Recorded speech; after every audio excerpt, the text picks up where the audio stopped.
Buenas tardes a todos. Bienvenidos a esta mesa de esta tarde que se titula Curso de Actualización de Enfermedades Renales Hereditarias. Hoy estaré con vosotros moderando esta mesa en compañía de Miguel Ángel García. Yo soy Vanessa Pérez, soy nefróloga, trabajo aquí en Madrid en la Fundación Jiménez Díaz. Y bueno, Miguel Ángel, no sé si quieres... Bueno, yo soy Miguel Ángel García, trabajo en el Hospital Clínico de Santiago como adjunto de nefrología y al mismo tiempo como jefe de grupo de investigación en nefrología del mismo hospital. Entonces, si queréis, procedemos ya a la presentación de la primera ponencia, la cual va a ser introducida por la doctora Vanessa Pérez Gómez, y comenzamos ya. Pues vamos a partir la mesa de hoy en dos bloques. Un bloque en el que el primer bloque son las dos primeras presentaciones, luego tendremos unos 15 minutos de discusión, de preguntas, que os animamos a que vayáis haciendo las preguntas en el transcurso de las charlas para no tener todas al final juntas, y después habrán otras dos sesiones. La primera de hoy será asesoramiento genético en las enfermedades renales hereditarias por Isabel Lorda, que es una genetista que trabaja en mi hospital en la Fundación Jiménez Díaz en Madrid. La siguiente charla será la charla presentada por Rosa Miguel, que proviene del Hospital de Tenerife, y que nos va a hablar de la nefropatía tubulointersticial autosómica dominante. Buenas tardes. Primeramente, agradecer a la organización la posibilidad de participar en este curso de actualización de enfermedades renales hereditarias y de permitirnos de alguna manera mostrar la labor que se realiza en los servicios de genético en relación con estas enfermedades. El servicio de genética de la Fundación Jiménez Díaz lleva trabajando más de 40 años y en estos 40 años y casi desde el principio siempre hemos visto enfermedades renales, tanto a nivel prenatal como el Prumbelli, como a nivel postnatal. Pero sí que es verdad que es en los últimos años, a raíz fundamentalmente de que se ha mejorado el diagnóstico, como veremos más tarde, o de que ha aparecido el diagnóstico genético preimplantacional, o incluso de que hay algunos nefrólogos, como por ejemplo la coordinadora de este curso, la doctora Vanessa Pérez, que nos remiten a los pacientes y que están de alguna manera mucho más interesados en las enfermedades renales hereditarias. En ese sentido,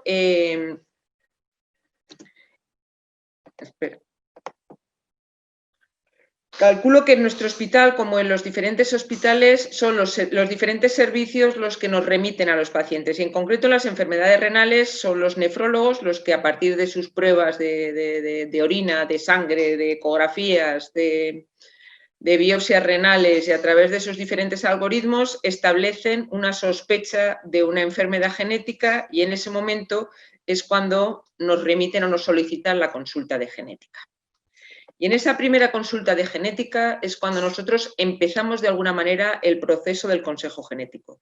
Hemos de entender el consejo genético como un proceso de comunicación en el que, tras la necesaria valoración clínica, se proporciona a los individuos afectos de una enfermedad o a sus familiares información sobre la enfermedad, sobre el riesgo de padecerla, sobre el riesgo de transmitirla, incluso a veces la posibilidad de prevenirla o de tratarla. Y este proceso tiene, como todos los procesos, una serie de fases. La primera fase del consejo genético es establecer un diagnóstico preciso. Pero para eso no nos basamos única y exclusivamente en una labor en el laboratorio, sino que nuestra primera parte de ese proceso es una consulta de valoración. A esa consulta de valoración le continuará, si es posible, un estudio genético y una interpretación que nos llevará a un diagnóstico y en función de ese diagnóstico podremos llegar a calcular el riesgo de repetición, las posibilidades de prevenirla e incluso, y muy importante, el llegar a transmitir esta información final. Esta información final la debemos de transmitir de una manera oral para que nos entienda el paciente lo más sencillo posible, pero también a través de un informe que vaya y que entiendan no solamente los genetistas, sino que lo entiendan también los diferentes servicios a los que tengan acceso y en el que esté en tratamiento ese determinado paciente. Como he dicho, el consejo genético se inicia con una consulta de valoración. El paciente nos viene con una sospecha dada por parte de los nefrólogos en base a sus diferentes pruebas y nosotros debemos de valorar primeramente esa sospecha y hacer algo muy importante para nosotros, que es ahondar en la historia familiar. Es verdad que los diferentes servicios hablan sobre antecedentes familiares, pero nosotros tenemos que andar en esa historia, hacer un árbol genealógico lo más preciso posible y hacer las preguntas adecuadas para intentar discernir entre lo que es un antecedente familiar real y lo que de alguna manera forma parte de aquello que se va pasando de generación en generación en una familia y que a veces llega a formar incluso una leyenda que no es del todo real. Y os voy a poner un ejemplo al respecto. Con frecuencia hay pacientes que nos vienen y nos dicen: doctora, en mi familia solo se afectan los varones. A primera vista, y teniendo en cuenta el árbol que tenemos allí, podríamos pensar que podría tratarse de una enfermedad ligada al X. En concreto, entre las nefropatías, el síndrome de Alport es una de las más típicas ligadas al X. Pero si nosotros hacemos y valoramos y hacemos correctamente el árbol, podemos pensar que quizá esta enfermedad no está ligada a X, sino que es una casualidad. Me gustaría, si fuera un curso de verdad con miembros que me estuvieran viendo, preguntarles verdaderamente qué opinan ellos. Si esto se trata de una enfermedad ligada al X o es pura casualidad el que sean los varones los que están afectos. Pues verdaderamente es pura casualidad. Pues si fuese una enfermedad ligada al X, nunca podría haber una transmisión de varón a varón.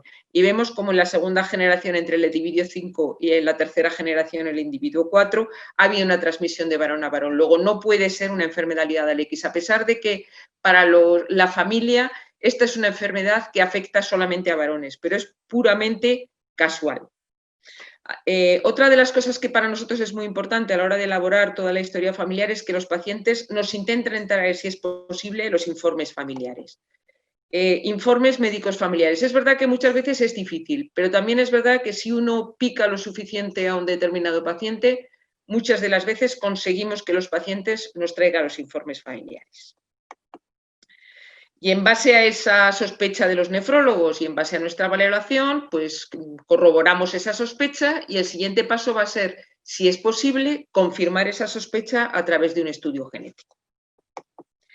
Como nos preguntan los pacientes, nosotros para hacer el estudio genético lo único que necesitamos en principio es una muestra de sangre.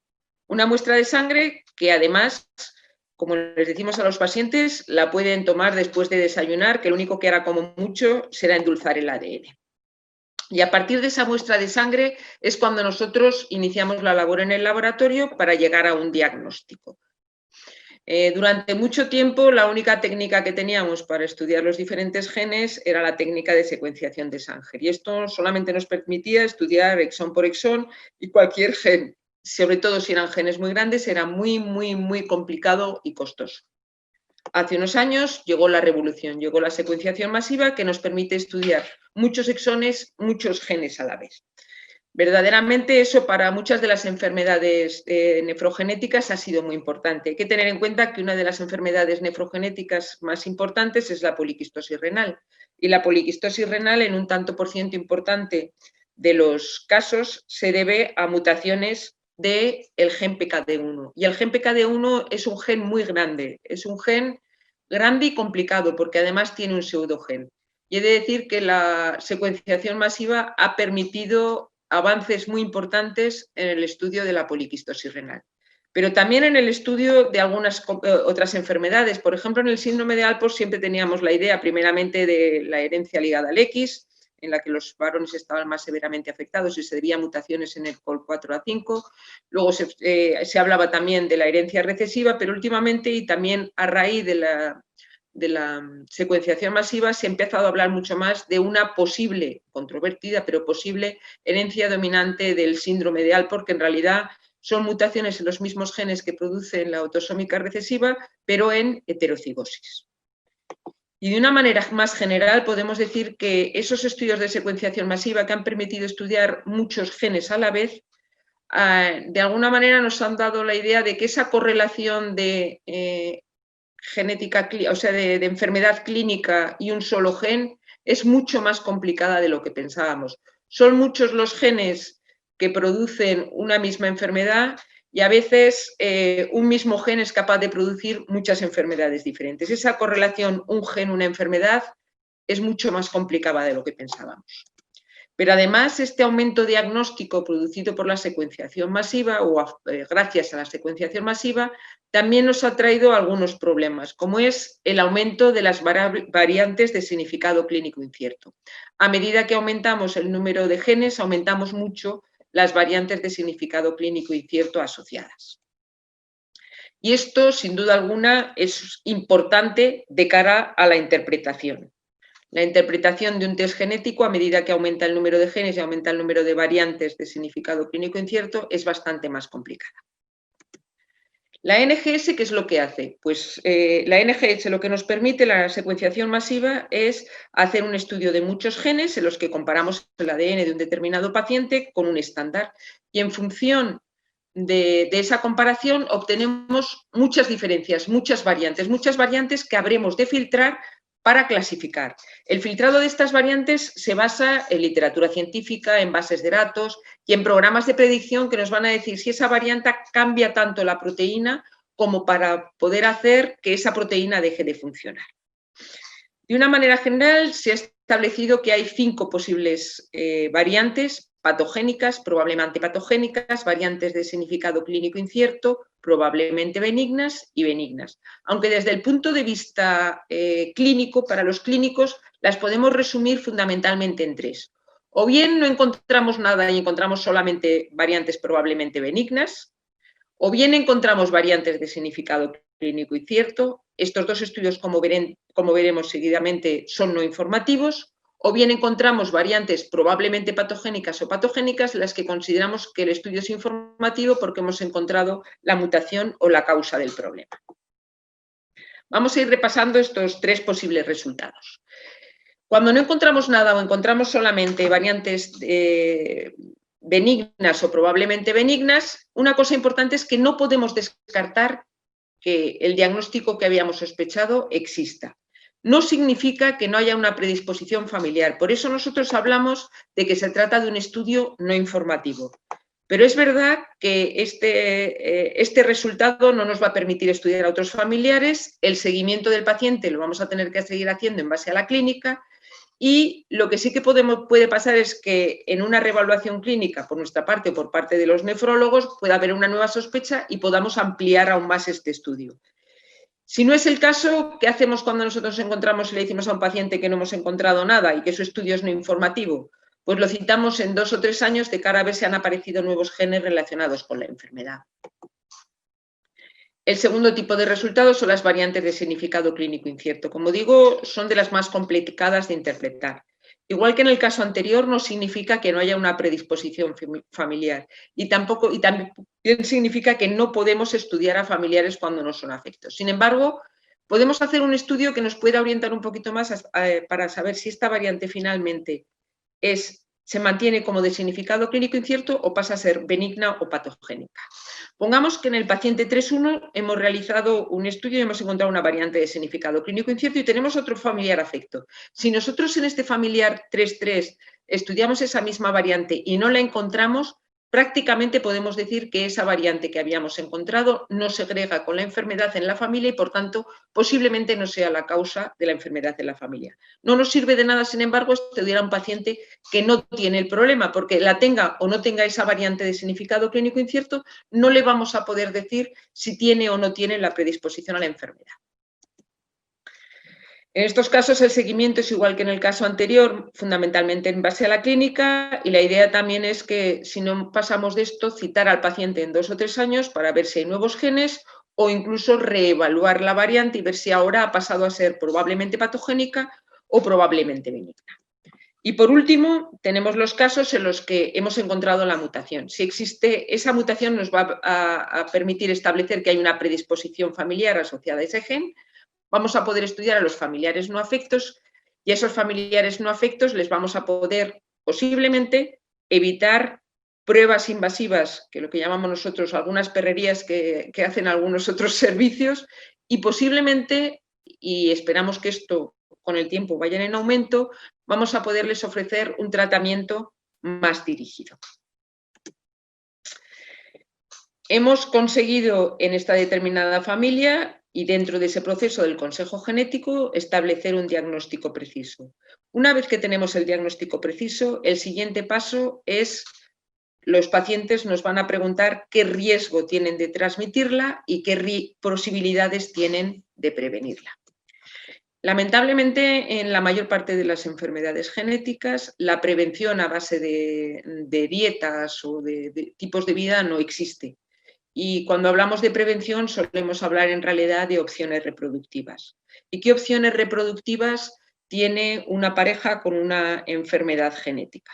Pues la primera opción reproductiva para intentar evitar que se transmita esa enfermedad es utilizar un gameto de donante.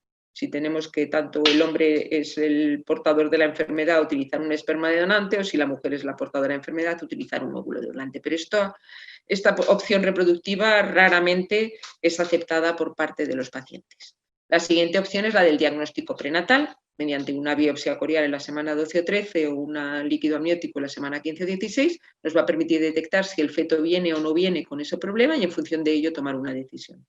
Pero últimamente la opción más aceptada por los pacientes es el diagnóstico genético preimplantacional.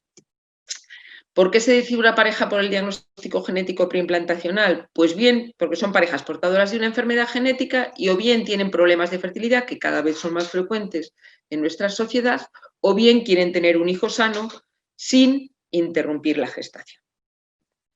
Durante mucho tiempo el diagnóstico preimplantacional ha sido algo que parecía de chinos, pero verdaderamente ahora prácticamente todos los pacientes y por supuesto la mayor parte de los médicos saben exactamente en qué consiste. Se realiza una técnica de reproducción asistida y cuando tenemos un cigoto que ponemos a crecer, cuando el número de células es suficientemente grande, tomamos una célula a la que le realizamos un estudio genético y solamente vamos a implantar aquellos embriones que no portan la enfermedad. El DGP, el diagnóstico genético preimplantacional, en la última década, como podemos ver, ha crecido exponencialmente. Estos son los datos de nuestro servicio, de la Fundación Jiménez Díaz, que sabéis que somos centro de referencia para el diagnóstico genético preimplantacional de la Comunidad de Madrid. Pero el diagnóstico preimplantacional no son todo sonrisas, tiene también sus complicaciones. Y dentro de estas complicaciones te podemos decir que es un proceso largo, es un proceso complicado, administrativamente requiere una autorización y a veces incluso la necesidad de que sea aprobado por la Comisión Nacional de Reproducción Humana. Esto suele ocurrir en las enfermedades que tienen una penetrancia incompleta. Además, es un método poco eficiente. De todas las parejas que inician la estimulación ovárica, que luego pasan a tener los embriones quitamos, solamente hay un 20% de casos en los que verdaderamente acaban teniendo un hijo sano en casa. En un 80% de las veces el proceso se cae, pero como yo les digo a los pacientes, ese 20% implica que puede hacerse y de hecho se hace. Y luego hay también que el diagnóstico genético preimplantacional tiene algunos riesgos, como puede ser la hiperestimulación ovárica, o que se ha visto que hay enfermedades o síndromes asociados a trastornos de metilación que parece ser que son más frecuentes en hijos nacidos de técnicas de reproducción asistida, como el síndrome de Wiedemann-Benz. A pesar de ello, como he dicho anteriormente, el diagnóstico genético preimplantacional ha incrementado muchísimo en la última década. Esto es un resumen de los 372 casos realizados en nuestro servicio entre el 2008 y el 2017 de diagnóstico genético preimplantacional molecular. Como veis, las enfermedades neurodegenerativas son las enfermedades que más frecuentes para las que más frecuente se realiza el diagnóstico genético preimplantacional, pero las nefropatías alcanzan aproximadamente un 7º puesto. Y si nos centramos ya única y exclusivamente en ellas y aumentamos el número de DGPs hasta el 2020, es decir, 470 DGPs hemos hecho desde el 2008 hasta el 2020 en nuestro servicio, de ellos 33, aproximadamente un 7%, estaban asociados a nefropatías y sin duda alguna la reina o el rey del diagnóstico genético preimplantacional es la poliquistosis renal y fundamentalmente la poliquistosis renal asociada al gen PKD. Conclusiones de la charla. Digamos que el servicio de genética puede aportar a estos pacientes un asesoramiento un asesoramiento genético que, como hemos visto, se trata de un proceso en el que es muy, muy importante que nosotros lleguemos a comunicar adecuadamente con los pacientes.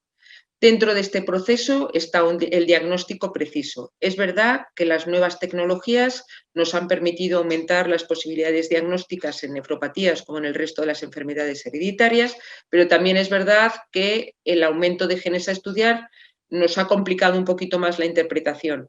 Y es importante transmitir que un estudio en el que no hemos encontrado nada no significa que no exista una predisposición, sino simplemente significa que es un estudio no informativo.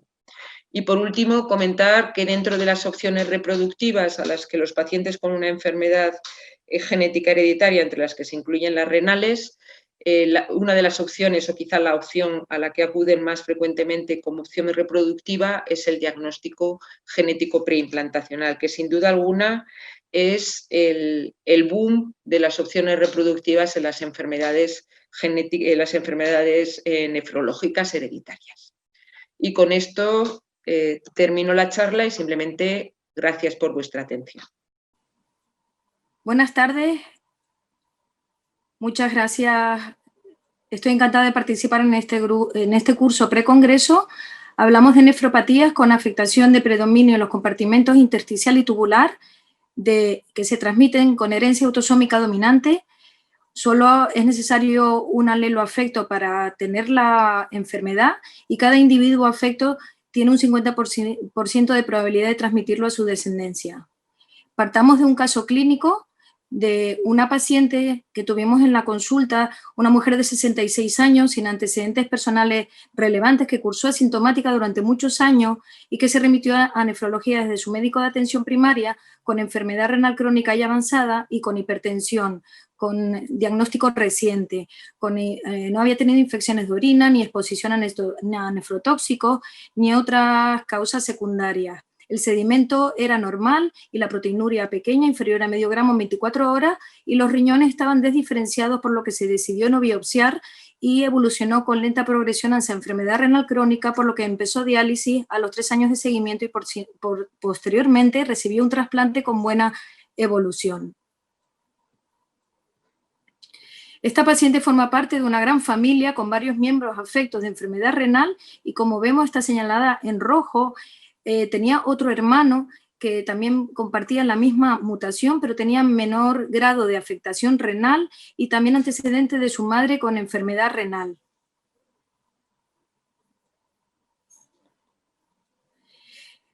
En este otro segmento del árbol familiar vemos que hay 3 generaciones afectas. En la de en medio hay 3 de 6 familiares que llegaron a enfermedad renal terminal, 3 con la mutación y además tenían 2 hijos y ellos habían trasplantado con menores de 45 años.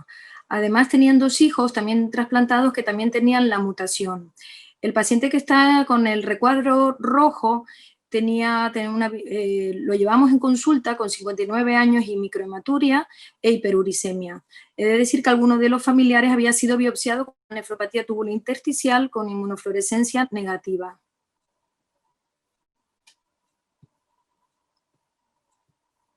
Este es uno de los... Ahí vemos que el paciente tenía unos quistes renales y le hicimos una biopsia y tenía datos de nefritis tubulointersticial con inmunofluorescencia negativa, donde también veíamos engrosamiento de la membrana basal tubular y la fibrosis intersticial característica de la enfermedad. En este otro segmento vemos que los 5 miembros, los 5 hermanos estaban afectos, 4 de ellos llegaron a enfermedad renal terminal y se estudiaron los 3 hijos de uno de ellos, que los 3 estaban afectos y tenían también la mutación y a día de hoy están trasplantados. Con este perfil de presentación, la familia se diagnosticó en ese momento de una nefropatía tubulointersticial familiar, denominada previamente enfermedad quística medular, que estaba englobada en el complejo nefronoptisis, enfermedad quística medular.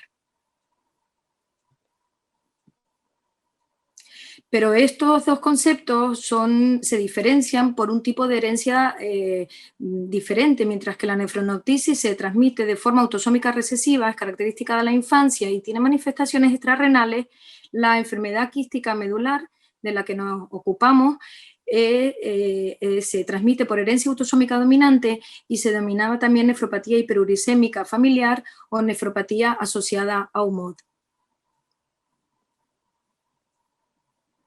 Ya esta terminología generaba bastante confusión y además se estaban describiendo varios genes. Los primeros descritos fueron la UMOD, que codificaba para la uromodulina, el gen REN, que codifica para la renina, y el HNF beta 1 para el hepatocyte nuclear factor. Posteriormente, la mucina MUC1, que codifica para la mucina, descrito en 2013, y finalmente el SEX61A1, que codifica para la subunidad alfa-1 del complejo SEX61.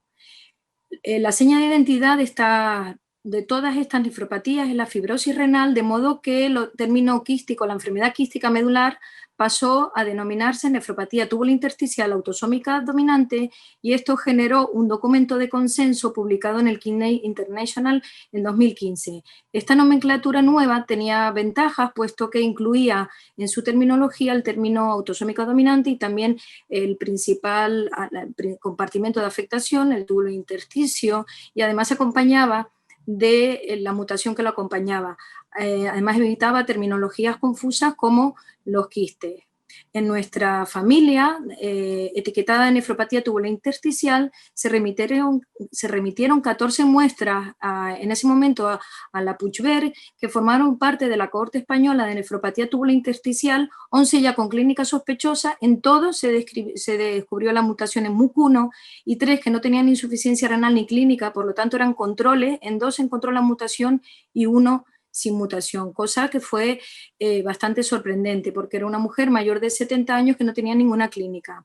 En cuanto a los hallazgos comunes de todas estas nefropatías, son tubulointersticial crónica, como hemos ido diciendo, con herencia autosómica dominante, que se manifiesta en general en la edad adulta con un rango amplio de edad, con una elevada variabilidad intra e interfamiliar, y con una penetrancia incompleta. El sedimento suele ser urinario, ocasionalmente microhematuria, y la proteinuria es de poca cuantía.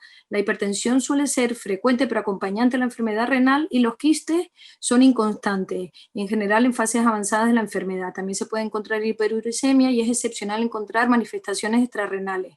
Concretamente, centrándonos en la nefropatía tubulointersticial por UMOD, el rasgo más distintivo es la hiperuricemia precoz, con o sin gota desde la juventud y antes de la enfermedad renal, pero tampoco es patognomónico. Se produce una reducción de la excreción fraccional de úrico y un defecto a veces de la capacidad de concentración, y muy ocasionalmente quistes córtico-medulares. ¿Qué hace la uromodulina? Esta se expresa en la lasa de Henle y, entre otras cosas, participa en la impermeabilización del túbulo distal y regula algunos canales iónicos, concretamente el canal de sodio, potasio, cloro, que es fundamental para la reabsorción de sodio en el asa ascendente de Henle, y tiene además un efecto protector de las infecciones de orina a través de unos residuos ricos en manosa que tiene la uromodulina y que se unen a las fimbrias del E. coli. Además puede proteger las litiasis y modula la inflamación. ¿Qué ocurre cuando hay una mutación en uromodulina? Pues que la uromodulina mutada se retiene en el retículo endoplasmático y se produce una disfunción de la rama ascendente de Henle con el defecto de concentración, hiperuricemia, y finalmente se produce fibrosis e inflamación y se detecta una reducción de la uromodulina urinaria. Existen otras variantes de riesgo que no están asociadas claramente a la nefropatía tubulointersticial, pero sí se asocia a un aumento del riesgo cardiovascular por una sobreexpresión de la uromodulina y que aumenta la reabsorción exagerada de sodio. Estos son datos de la cohorte española de nefropatía tubulointersticial, liderada por el grupo de la Puigvert, y que fue motivo de publicación en el American Journal of Kidney Disease en 2018, en el que se estudian 56 familias y se encuentra mutación en 45% de ellas. En 9 se encontraron variantes patogénicas en UMOD y en 16 familias una duplicación de la citosina en el gen MUC1, y no se identificaron variantes en otros genes. El hallazgo más distintivo fue la hiperuricemia, que se encontró en un 87% de familias con UMOD. En cuanto a la MUC1, la característica fundamental es precisamente que no hay ningún rasgo distintivo de esta nefropatía, y en la cohorte española se encontró en un 65% hipertensión, hiperuricemia en un poco más de la mitad y también algo de proteinuria en un 20%. Los quistes corticomedulares también se encontraron de forma ocasional. El MUC1 codifica para la mucoproteína 1 de la familia de las mucinas que se expresan en varios tejidos y, entre otras cosas, forma parte de las barreras mucosas protectoras de las superficies epiteliales e interviene en la señalización intracelular. El gen MUC1 se encuentra en el cromosoma 1 y tiene unas regiones variables que son ricas en guanina y citosina, y cuando se inserta una citosina adicional se produce una mutación de cambio de pauta de lectura denominada frame shift. Lo que ocurre es que se altera la lectura del ARN mensajero y se produce una proteína anómala. El depósito de la mucina mutada causa una apoptosis acelerada de células tubulares renales y conduce a una fibrosis intersticial y una enfermedad renal progresiva. Hay que decir que el análisis de la mutación no se realiza con técnicas de secuenciación masiva de genes y requiere una técnica específica y muy compleja, que es una modificación de la secuenciación de Sanger. Y en ese sentido se han publicado artículos de lo difícil que ha sido la evolución de esta nefropatía, puesto que aunque el locus se identificó en el año 98, no fue hasta 2013 cuando se identificó el gen, y también se ve que hay pocas manifestaciones y la biopsia es miserablemente inespecífica. Por eso requiere esta técnica tan compleja que lo hace más complicado, por lo que probablemente esta nefropatía está infradiagnosticada. También se han probado otros métodos diagnósticos, como ensayo inmunohistoquímico con células urinarias para identificar el MUC mutado en esta nefropatía, o otros análisis inmunohistoquímicos, técnicas en tejidos de biopsias renales de pacientes con enfermedades tubulointersticiales de origen desconocido. En la epidemiología, aquí vemos de nuevo la serie española, en la que se describieron a 9 familias que portaban la mutación en un MOD con 44 individuos y 16 familias con 90 afectos en cuanto a la mutación en MUC1. Aquí hay una serie, la siguiente es la serie irlandesa, en la que más de 4.000 pacientes con enfermedad renal crónica en Irlanda. De ellos se encontraron con nefropatía tubulointersticial que cumplían criterios 54 individuos de 16 familias. Encontraron 3 familias con mutación en MUC1 y otras 3 en las que se encontró la proteína mutada en orina. En total 23 pacientes, y 5 familias con un MOD y 2 familias con mutación en HNF1 beta. La serie más grande publicada hasta el momento es la serie internacional, que es europea y americana, del grupo de Ollinger, y con 726 pacientes de 585 familias, y se encontró mutación en MOD en 303 individuos frente a mutación en MUC de 104 individuos. Pero hay que decir que se estudió UMOD en más familias, no en todas las familias en las que salía UMOD negativo se buscó MUC1. Por lo tanto, estas series no son comparables, puesto que hay diferencias en los grupos al realizar MUC1. En cuanto a la edad de presentación y llegada a enfermedad renal crónica terminal, pues la serie española, aunque de forma significativa los pacientes eran más jóvenes cuando tenían la mutación en un MOD en el momento de presentación, sin embargo, llegan más tarde a enfermedad renal terminal, aunque esto no es significativo, pero se adelanta la mutación en MUC1 en 5 años la llegada a diálisis. En la serie internacional pasa algo similar, que la edad de presentación de los pacientes con MUC1 se presentan más precoz, tienen más gota antes en varones y con más enfermedad renal. Pero sin embargo la llegada a diálisis es más precoz en los pacientes que tienen la mutación en MUC1.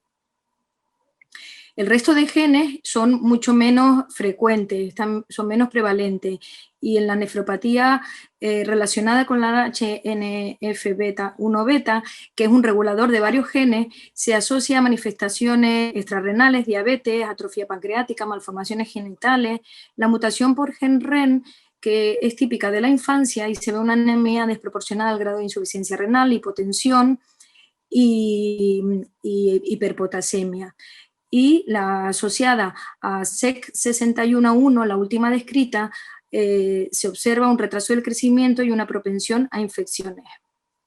En cuanto al diagnóstico, lo podemos sospechar cuando hay una historia familiar compatible con todo lo que hemos comentado. En caso de que no haya historia familiar, una biopsia renal compatible o manifestaciones extrarrenales como las que hemos comentado nos puede hacer sospechar, así como hiperuricemia precoz, pero el criterio diagnóstico propiamente dicho es cuando se cumple una historia familiar compatible y además una biopsia renal en al menos un familiar afecto, o la demostración de una mutación de alguna de las mutaciones que hemos comentado. El análisis genético es el único método para confirmar definitivamente el diagnóstico y clasificar el tipo de nefropatía. Un diagnóstico negativo, este diagnóstico excluye la enfermedad en los miembros de la familia que no tengan la mutación en el gen causante. No es posible hacer un diagnóstico definitivo por biopsia renal solo. Y el estudio genético se recomienda ante una sospecha con enfermedad renal crónica, cuando queramos confirmar el diagnóstico, en miembros de familias afectadas cuando quieran donar un riñón, en individuos sanos que estén, pero en riesgo, que estén interesados en el diagnóstico, o cuando se quiera hacer un diagnóstico genético implantacional, y por último, en niños en los que se sospecha una mutación del gen REN. Es importante que en un estudio genético negativo no excluye totalmente el diagnóstico, porque todavía no se han identificado todos los genes asociados a estas enfermedades y que las técnicas de diagnóstico aún no tienen una sensibilidad del 100%. Este algoritmo diagnóstico lo propone el grupo español, se puede consultar en Nefrología al Día, y ante una patología tubulointersticial crónica, cuando descartemos causas secundarias, en el caso de que tenga un patrón de herencia autosómico dominante, nos preguntamos si tiene una hiperuricemia desproporcionada al grado de insuficiencia renal, y en ese caso es mejor empezar por el análisis de UMOD. Y en caso contrario, si no hay una hiperuricemia llamativa, es mejor empezar por el mucuno por el mejor rendimiento.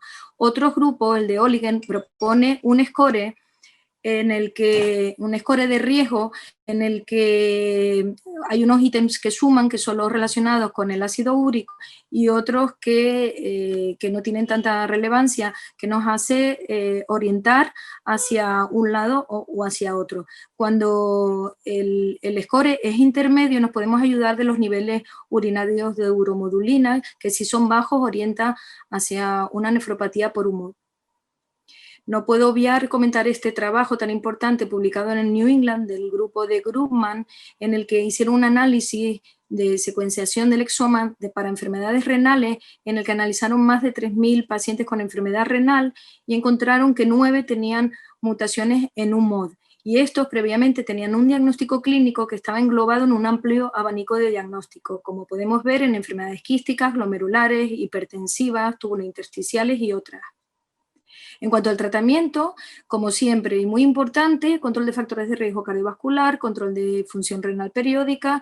Si hay un riesgo de mutación en REN o en HNF-beta, se benefician de remisión precoz a nefrología pediátrica, y en el caso del gen REN pueden necesitar precozmente EPO o fludrocortisona para tratar los síntomas de la hipotensión. En general hay que evitar AINES, pero especialmente en la mutación del gen REN. No hay que restringir la sal especialmente y sobre todo en estos defectos genéticos de un MOD y REN, porque empeoran la hiperuricemia, y hay que tener mucha precaución con el uso de diuréticos porque pueden empeorar la hiperuricemia y la depresión de volumen.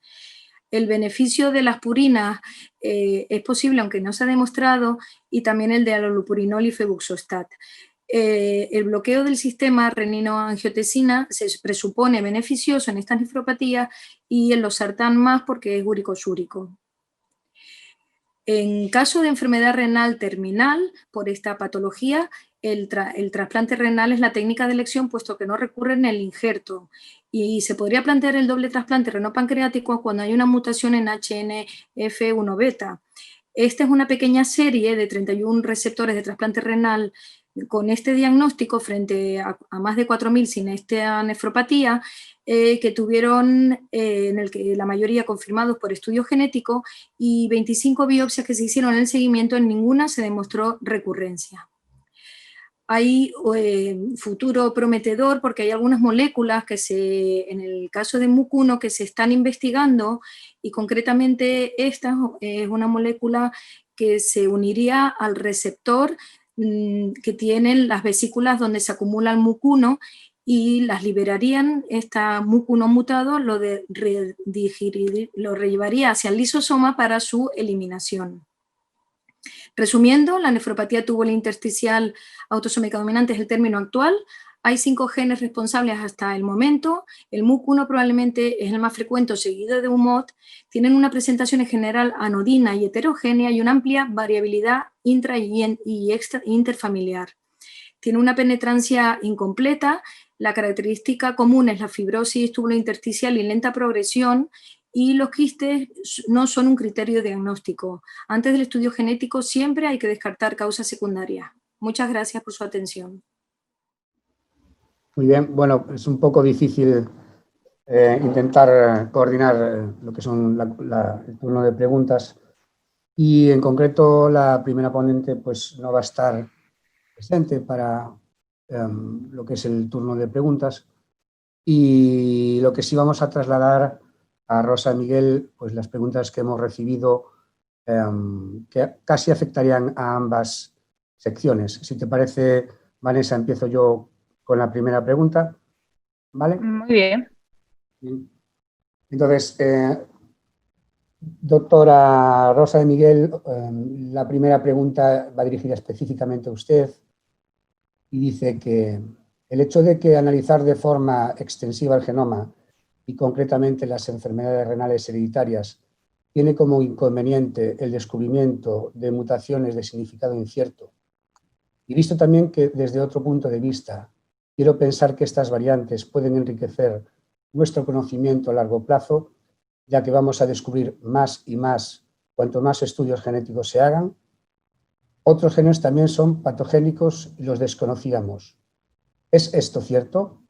Esta es una pregunta realizada por Rocío Valverde Ortiz. ¿Se oye? Sí. Vale.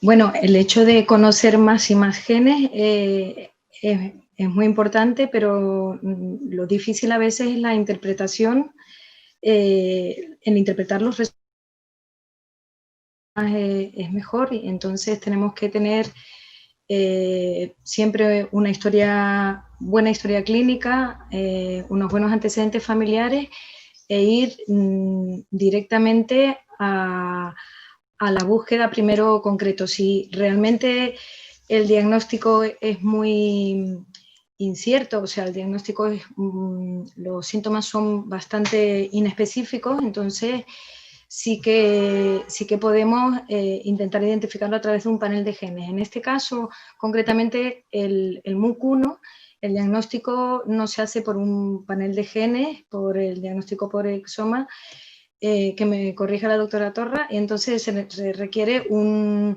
análisis mucho más específico, más laborioso y dirigido a esto. Por eso, en este caso, cuando hablamos de la cohorte, o sea, nos tenemos que orientar por términos clínicos, por ejemplo, en este caso una hiperuricemia muy llamativa, desproporcionado grado de insuficiencia renal, nos orientaría más hacia el UMOD. Entonces podemos intentar analizar el UMOD y en el caso de que no lo encontráramos, o bien solicitar exactamente el gen MUC1 o bien hacer un panel de genes. No sé si he contestado la pregunta. No sé, Vanessa, ¿quieres leer tú la otra pregunta que hay? Hay una pregunta que también es para Isabel Lorda. No sé si la hago o... Sí, yo creo que debería ser respondida igual por la doctora Ruse Torrá, que es especialista también en el campo, o incluso yo podría proporcionar la respuesta. Vale, pues la leo. Dice, para los clínicos consultar la Autosomal Dominant Polycystic Kidney Disease Mutation Database a veces es un poco complejo en cuanto a su comprensión. En algunos casos, saber si una mutación patogénica en el gen PKD1 da lugar a una proteína truncada nos ayuda a justificar si un paciente es candidato o no al tratamiento con tolvaptan según el score PRO-PKD. Cuando se realiza el estudio genético en la poliquistosis renal autosómico dominante y se detecta una mutación patogénica en PKD1, ¿es posible saber si esa mutación genera una proteína truncada o no? ¿Se asume que si la mutación es claramente patogénica, generará una proteína truncada? Muchas gracias. Miguel, todo tuyo. Es fácil, la respuesta es muy fácil, pero toda tuya va. A ver, realmente el concepto de truncado y no truncado en poliquistosis renal está bien definido. La asociación a patogenia la vamos a especificar ahora. El hecho de que sea una mutación truncante por supuesto, se vincula directamente a que es patogénica. Y el hecho de que sea una mutación no truncante también puede ser patogénica, pero lo que indica es que no es que se trunque la función completa de la proteína, sino que a lo mejor lo que se está tocando es una función específica. Y por lo tanto, muchas veces tenemos que andar con cuidado en el tipo de fenotipo que podamos asociar con esa variante. Entonces, cuando tenemos una mutación patogénica, truncante o no truncante. Truncante es que la función no tiene proteína para nada. No truncante quiere decir que se pierde una función, aunque no se pierde por completo la función de la policistina. Sí, yo creo que lo que la pregunta, como según yo la he entendido, es que ella ha recibido un informe que dice que es patogénica, pero el informe no le dice si es truncante o no. ¿Cómo lo puede saber? Truncante, generalmente decidimos que lo hemos clasificado como truncante, es una mutación stop codon, que es la que se produce un corte de la proteína y no se codifica por completo. Truncante es también una variante de splicing que hemos validado que realmente altera el patrón de lectura de la proteína. Y truncante también puede ser unas inserciones o deleciones que también cambien por completo el patrón de lectura y por lo tanto no sea funcional esa proteína. Totalmente de acuerdo, Miguel, pero el problema es un mal informe, ¿eh? En el informe tiene que constar, o sea, ya está bien que los nefrólogos sepan de enfermedades renales hereditarias, pero pretender que sepan interpretar si la mutación es truncante o no, palabras mayores, informe no muy bien hecho. Tendría que... O sea, que si no lo dice el informe, lo mejor sería hablar directamente con el genetista y decirle, ¿esto es truncante o no? Sí, desde luego. También yo quería añadir que tener en cuenta que sabemos que en poliquistosis, por ejemplo, es mucho peor una mutación truncante que una no truncante, pero que esto es a nivel muy de cohortes, a nivel individual. Pues yo tengo pacientes con mutación truncante que a los 70 años no están en diálisis y pacientes con mutación no truncante que lo están a los 50, con lo cual a nivel de grupo, de cohorte, perfecto, pero a nivel individual, bueno, no nos fiemos solo de estas cosas. Claro. Hay más preguntas, no sé si lo quieres leer tú, Miguel. Espera, que han llegado varias, ¿eh? Espera. Estoy entrando ahora un montón de preguntas así de repente, o sea que prepararos. Sí. Aquí hay otra dirigida a toda la mesa del doctor García González. En familias con sospecha de NTI, nefritis tubulointersticial con presencia heterogénea, quistes variables, orina, insuficiencia renal variable, hiperuricemia variable, la realización de MUC1, variante y resto por separado, UMOD, REN, poliquistosis autosómica dominante, etcétera, ¿creen que económicamente sale rentable un exoma clínico que no cada uno de estos genes por separado? Muchas gracias. Bueno, aquí os puede hablar claramente la doctora Rousset-Torrado. Como me pregunta a mí específicamente, las mutaciones de MUC1 no se detectan por paneles de NGS. Existe una técnica muy específica y de hecho son expertos en la Fundación Puigvert para detectar específicamente la mutación causal de la tubulopatía intersticial asociada a MUC1. Cada vez más con respecto al resto de genes, cada vez más si estamos ampliando, hemos empezado por paneles de genes, de grupos de genes, después hemos hecho paneles renales, cada vez más vamos a ir tirando a hacer exomas completos que lo que vamos a hacer es, pues, como cada vez son más baratos, pues intentar analizar cualquier gen que tenga patología renal y después puedes incluso subpanelizarlo a enfermedades muy complejas. Sí, yo supongo que lo que dice se refiere un poco a lo que ha explicado Rosa, ¿no? Que es que todo queda desfasado tan rápido que por eso está bien que hagamos un curso de actualización cada año. En las recomendaciones de nefrología, ¿no? Lo que publicasteis, creo que decía, pues si hay tal, estudiar tal gen, si no estudiar tal otro y tal. Claro, ahora, sea por panel, sea por exoma, lo hacemos todo una vez, solo queda el MUC1, que como ha dicho Miguel, pues se hace una técnica que lo puso a punto la doctora Ars. Pero sí, no vamos gen por gen, ya esto ya no. No, para que nefrólogos, a partir de ahora, todo genes de un golpe, ¿vale? Y ya está. El gen PKD1 hay que mirarlo con cariño, porque no todas las tecnologías lo detectan bien, pero el resto, genial. Todo tampoco, MUC1. MUC1, claro.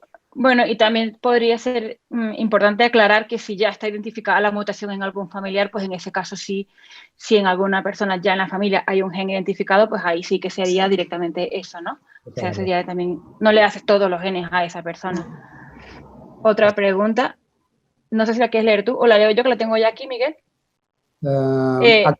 Bueno, yo tengo, no sé si es la siguiente, pero sí, bueno, por orden, voy yo ahora mismo con la siguiente, que es, también yo creo que es para Rosa Miguel, porque dicen, actualmente se mide la uromodulina en orina en hospitales en España.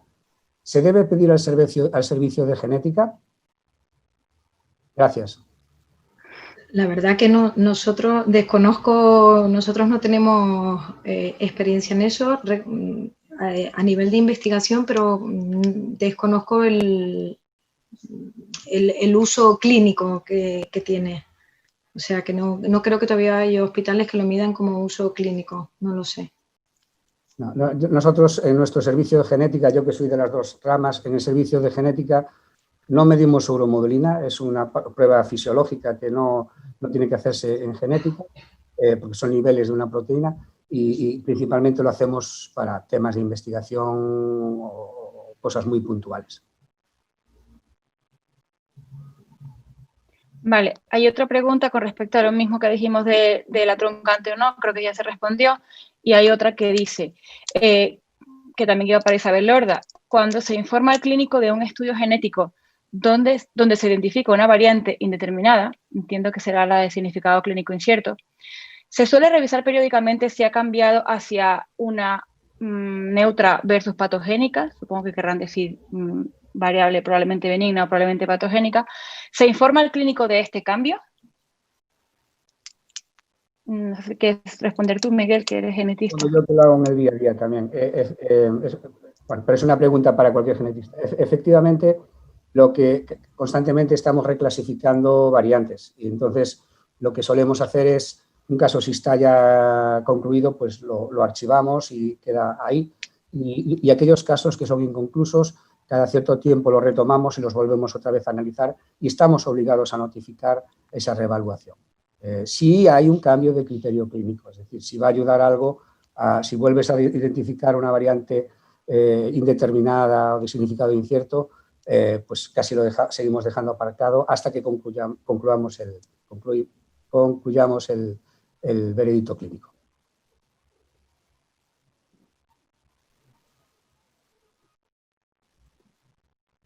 ¿Lees tú la siguiente? 1733. Correcto, sí. La relación es una pregunta que no nos dice a quién va dirigida, pero la acabamos de leer y concluimos nosotros para que la... Con relación a variantes no descritas previamente en la literatura, teniendo en cuenta que encontramos una gran cantidad de estas variantes de significado clínico incierto, una vez hecho un estudio de segregación familiar y vista la segregación de la variante entre los familiares con fenotipo afecto, ¿es necesario un estudio de patogenicidad de la proteína desarrollada con esta variante para poder clasificarla nuevamente como variante patogénica hallada, de cara a tenerlas en los listados, publicaciones, etcétera? Muchas gracias.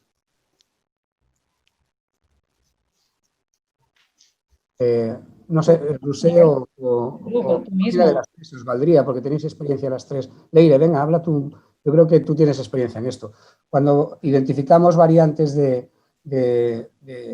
significado incierto y le hacemos estudios de segregación para validar si es realmente patogénica o no y concluimos que efectivamente es patogénica, ¿tenemos que hacer más estudios para indagar en si es patogénica o no? ¿O podemos ya publicarla? Vamos, yo mi experiencia es que habitualmente se aceptan para publicación cuando tienes una segregación. Es cierto que lo más perfecto sería tener estudios funcionales que efectivamente validen completamente la patogenicidad de la variante hallada. Pero es cierto que cuando tienes segregación, que además muchas veces tienes otras familias también, tienes apoyo literario, es decir, tienes otras publicaciones con esas mutaciones, pues es raro que te exijan mayor confirmación de la patogenicidad.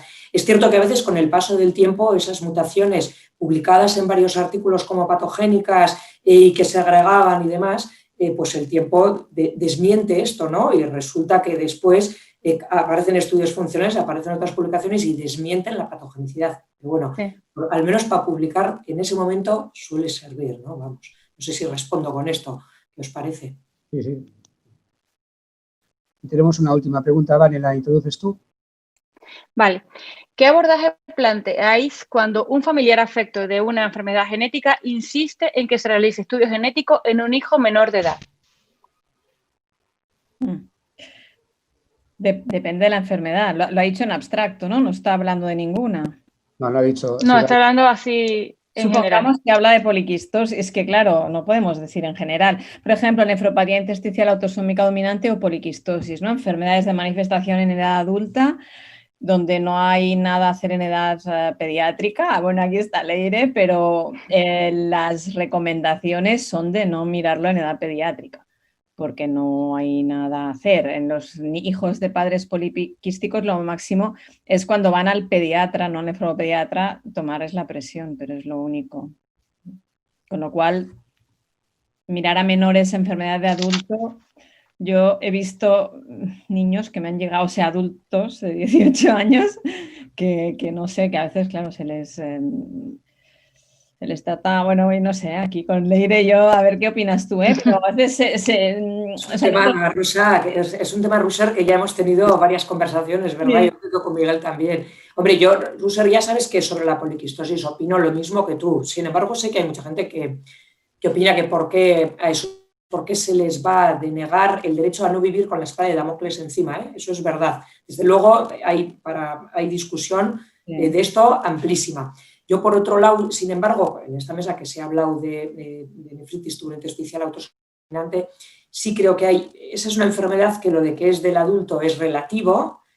Hay muchísimas, por ejemplo, los HNF1 betas habitualmente se manifiestan en edad pediátrica y es verdad. Es cierto que yo, por ejemplo, lo de salir el niño de la tripa y hacerle un estudio genético o hacerle una amniocentesis para verlo, hay cosas que son ridículas. Es decir, espera a que le hagas una analítica de control al niño, no le machaques, que hacerle un análisis a un niño pequeño es un fastidio para él, no es fácil, no es como a un adulto, no le machaques, pero sí entiendo que en esos casos pues probablemente sí está justificado.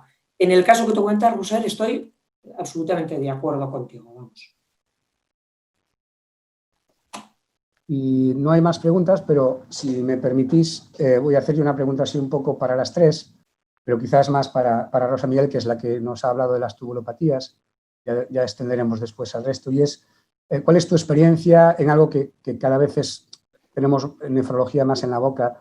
Y un poco habéis hablado las dos ponentes como futuras estrategias. Tú has introducido uno más, pero la primera ponente habló del DGP, ¿no? ¿Cuál es tu experiencia del DGP? Pero a mí me pareció igual de interesante, incluso un poquito más, para cierto tipo de patologías, incluida la tubulointersticial, lo que es el trasplante de donante vivo y su aplicación, cómo confluye el estudio genético, el estudio realmente de la mutación identificada y cómo puede implicar algo beneficioso o no al trasplantado. En cuanto a nuestra experiencia, digamos, de familiares, tenemos familiares de la misma familia en los que se ha tenido que hacer el estudio genético al supuesto donante para poder confirmar que no tiene la mutación y tenemos algunos de ellos, pero respecto, y cada vez son más la gente que quiere, o sea, de la misma familia que nos solicitan realizar estudios genéticos para ser candidatos a donar órganos a sus familiares. O sea, esto está, digamos, en expansión clínica y luego también es que tenemos muchas familias que están infradiagnosticadas, o sea, que no tenemos un diagnóstico claro y ese es uno de los motivos para ir expandiendo las técnicas genéticas y sobre todo, como bien decías, a lo mejor no basta con un análisis de una sola mutación, sino con un panel de genes, que claro, en cuestión de costes y con los meses, los pocos años se van abaratando, pues ya nos da pie a solicitarlas más. Esto es un tema que en meses cambia y efectivamente nos vemos más animados a solicitarlas. Pero desde luego tenemos muchos pacientes en los que la sospecha de enfermedad renal familiar y muchos casos que quedan ahí apartados en un cajón que no tenemos muy claro si son autosómicos dominantes o claros casos porque no tenemos todo el árbol familiar bien determinado. Muy bien, pues... Yo quería hacer un comentario simplemente de la charla de Rosa.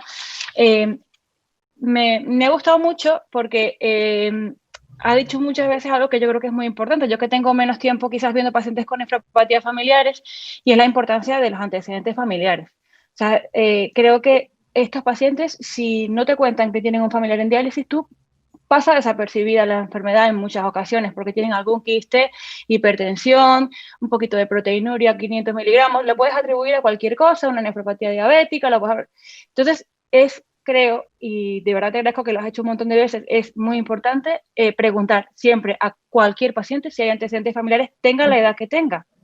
Exacto. Porque es clave para sospechar estas enfermedades, y que luego es verdad que el estudio genético es difícil. En el caso si sospechas la MOC1, pues tendrás que buscar un centro especializado donde se haga, que no lo hacen en todos los sitios, pero que creo que es muy importante sospecharlo, porque puedes ayudar al resto de familiares, ya sea los hijos que vienen o hacer un diagnóstico precoz, o sea que pueden beneficiarse del trasplante, o sea que puede haber muchos beneficios de hacer un diagnóstico genético cuando lo hay. Bueno, entiendo que ahora pues la coordinación nos va a pasar a la siguiente parte de las charlas. Entonces, la siguiente ponente es Leire Madariaga, que es una nefróloga pediátrica del Hospital de Cruces, en Bilbao. Que además tiene una amplia experiencia, bueno, publicaciones en el campo de la tubulopatía y otras enfermedades hereditarias, y que lo está rompiendo porque está pisando fuerte, aparte de ser una bellísima persona, pero mejor profesional. Entonces, vamos a dar ya paso a su charla. Espera que voy a presentar de una vez a Rosel, porque va una detrás de la otra. Así ya, la siguiente charla, después de... ¿Hola? ¿Me oís? Sí. Vale, después de Leire hablará la doctora Roser Torra. Ella es una nefróloga que trabaja en la Fundación Puigverd en Barcelona, coordina el grupo de enfermedades renales hereditarias de la CEN, y además es miembro del Council de la Sociedad Europea de Nefrología, y pues nos va a hablar de novedades terapéuticas en las enfermedades renales hereditarias. Y yo creo que ya podemos pasar a las dos charlas. Buenos días. Voy a hablar sobre las claves para el diagnóstico de las tubulopatías. Y este es el guión que vamos a seguir. Vamos a hablar de las características clínicas comunes en los pacientes con tubulopatías, cómo evolucionan estos fenotipos en la edad adulta, sobre la importancia, por qué es importante diagnosticarlas y someramente cuáles son los métodos diagnósticos de las tubulopatías. En cuanto a las características clínicas comunes en los pacientes con tubulopatías, bueno, pues sabéis que se estima que en adultos aproximadamente un 10% de las causas de enfermedad renal crónica se deben a enfermedades renales hereditarias, en niños un poquito más, hasta un 20%, y estas enfermedades renales hereditarias son las que comprenden a las tubulopatías, ¿no? Son, haciendo una clasificación sencilla, las CACUT, las anomalías renales congénitas, las ciliopatías, las glomerulopatías y, por último, las tubulopatías y enfermedades metabólicas y de depósito, que están un poco comprendidas todas en el mismo grupo. Cuando hablamos de tubulopatías, tendemos a clasificarlas o bien en función de su localización geográfica, es decir, la localización del defecto principal, no sea en el túbulo proximal, en el asa de Henle o en el túbulo distal y colector, o bien, probablemente una clasificación más lógica es la clasificación fisiopatológica en función de aquel electrolito o el principal error, ¿no?, que se produce. Estas clasificaciones, sin embargo, únicamente sirven para tener una clasificación un poco teórica que probablemente no se corresponde con la realidad de las tubulopatías, sobre todo en el paso del tiempo. ¿Por qué? Porque los túbulos son estructuras vivas, en constante cambio, que se adaptan, las células y los transportadores se adaptan, y cuando hay un defecto en una localización se tienden a generar mecanismos adaptativos en otras localizaciones en el túbulo renal. Por eso estas clasificaciones probablemente son un poco poco, vamos a decir, teóricas, no corresponden completamente a la realidad evolutiva de las tubulopatías, ¿no? Bueno, hablando ya de las características clínicas comunes, en la infancia el fallo de Medro es el primer síntoma de la mayoría de las tubulopatías graves, es decir, las tubulopatías que se diagnostican en la infancia. Esto lo que refleja es la importancia tanto de la sal como de un buen mantenimiento del equilibrio ácido-base y del agua para los mecanismos de crecimiento corporal, ¿no? Cuando no están bien, el cuerpo no crece. Además, es frecuente en estas tubulopatías graves la aparición de raquitismo, ¿no? Y esto es un falso fallo de Medro, ¿no? Esa incurvación de las piernas, de las extremidades inferiores, da una sensación de fallo de Medro que no es tan real, ¿no? Y, por supuesto, otros mecanismos coadyuvantes al fallo de Medro son la anorexia y la enfermedad renal crónica, que se desarrolla ya en la primera infancia en algunas tubulopatías, y las descompensaciones agudas frecuentes en la infancia en muchas tubulopatías. ¿Cuáles son las que tienen el fallo de Medro como primer, digamos, síntoma en la infancia? Pues no, generalmente todas aquellas que son graves y que debutan en la infancia. No me voy a meter en detallar cuáles son. El raquitismo es el segundo síntoma muy típico en la infancia. Se debe a un defecto de mineralización ósea y es el reflejo de la osteomalacia en la pediatría, ¿no? Típicamente se ve con esta deformación de extremidades inferiores, ¿no? Tan clásica en muchas tubulopatías, ¿no? Se debe fundamentalmente a una mala absorción de fósforo a nivel renal, a nivel proximal, sobre todo, y en muchas tubulopatías no tanto el defecto proximal, sino al uso que hace el cuerpo del fósforo como tampón para evitar la generación de ácidos, ¿no? Otros mecanismos indirectos, de nuevo, la anorexia y la enfermedad renal crónica siempre tienden a empeorar este raquitismo. ¿Cuáles son sobre todo las que dan raquitismo en la infancia? Pues los raquitismos hipofosfatémicos, por supuesto, las acidosis por este uso del fósforo como tampón, la hipomagnesemia familiar, la afectación del túbulo proximal, sobre todo el DENT y otras graves, y las enfermedades de depósito que son graves, pueden dar todas ellas un raquitismo como síntoma común en la infancia, ¿no? Tercer síntoma muy típico en la infancia son las alteraciones del comportamiento. Esto es muy llamativo en la infancia. Tened en cuenta que los niños no tienen generado el mecanismo de control social que tenemos los adultos, muchas veces, y además cuando son pequeños tienen sed y ellos no son capaces de coger agua por sí mismos. Entonces la sed perpetua que genera la poliuria genera alteraciones del comportamiento. Son niños muy irritables que muchos aprenden, la primera palabra que aprenden a decir cuando hablan es agua. El apetito por los alimentos salados es muy típico también de las tubulopatías y de otras tubulopatías, la afectación del túbulo proximal también, y a veces da alteraciones del comportamiento muy curiosas.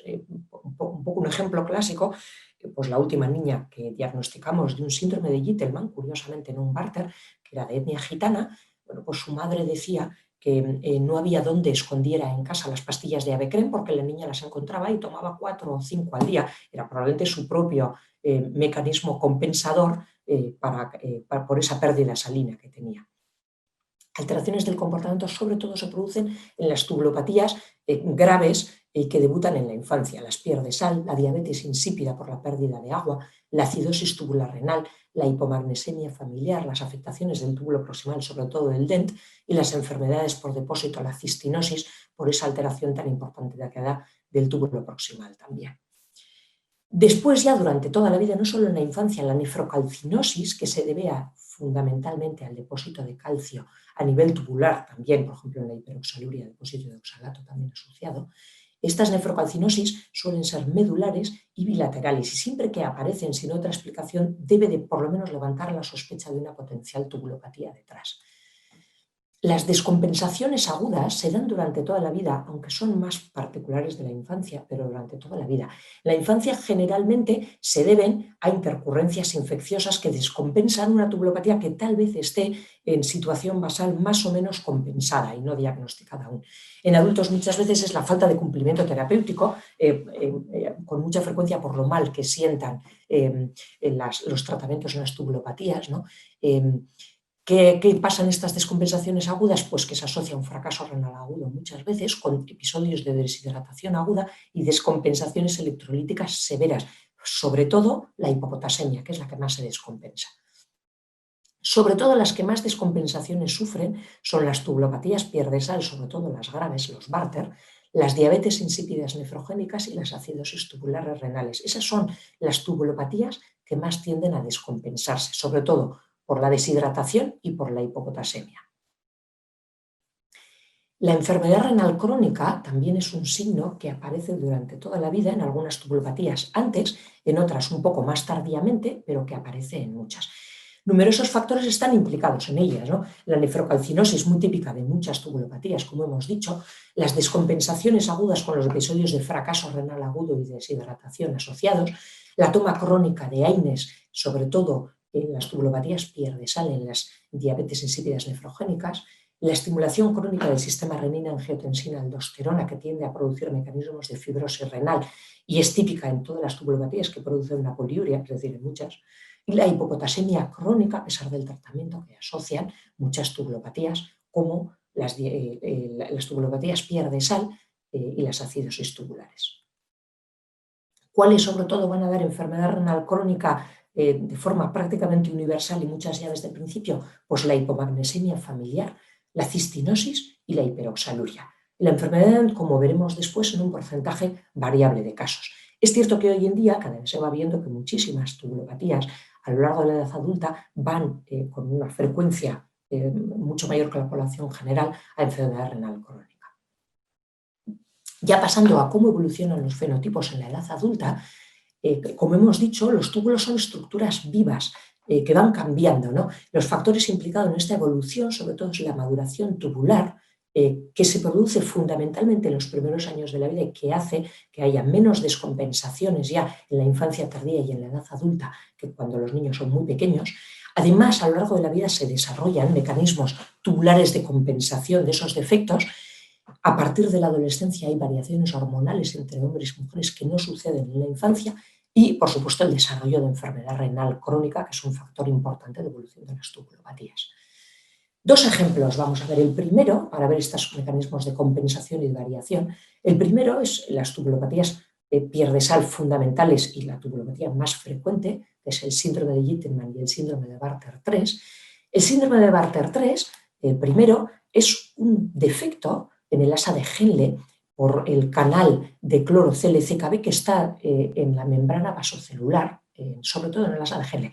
Como este defecto está previa a la mácula densa, se produce, vamos a decir, una interferencia en el feedback tubuloglomerular y esto hace que haya una secreción muy elevada de prostaglandinas para intentar mantener la perfusión renal, se active de forma muy importante el sistema renina-angiotensina-aldosterona.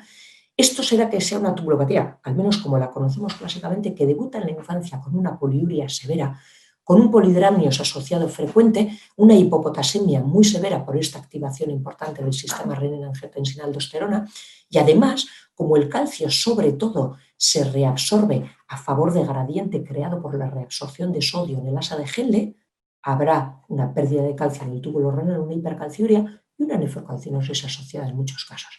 El síndrome de Gitelman, sin embargo, es una tubulopatía distal con un defecto del cotransportador sodio-cloro a nivel apical en el túbulo distal.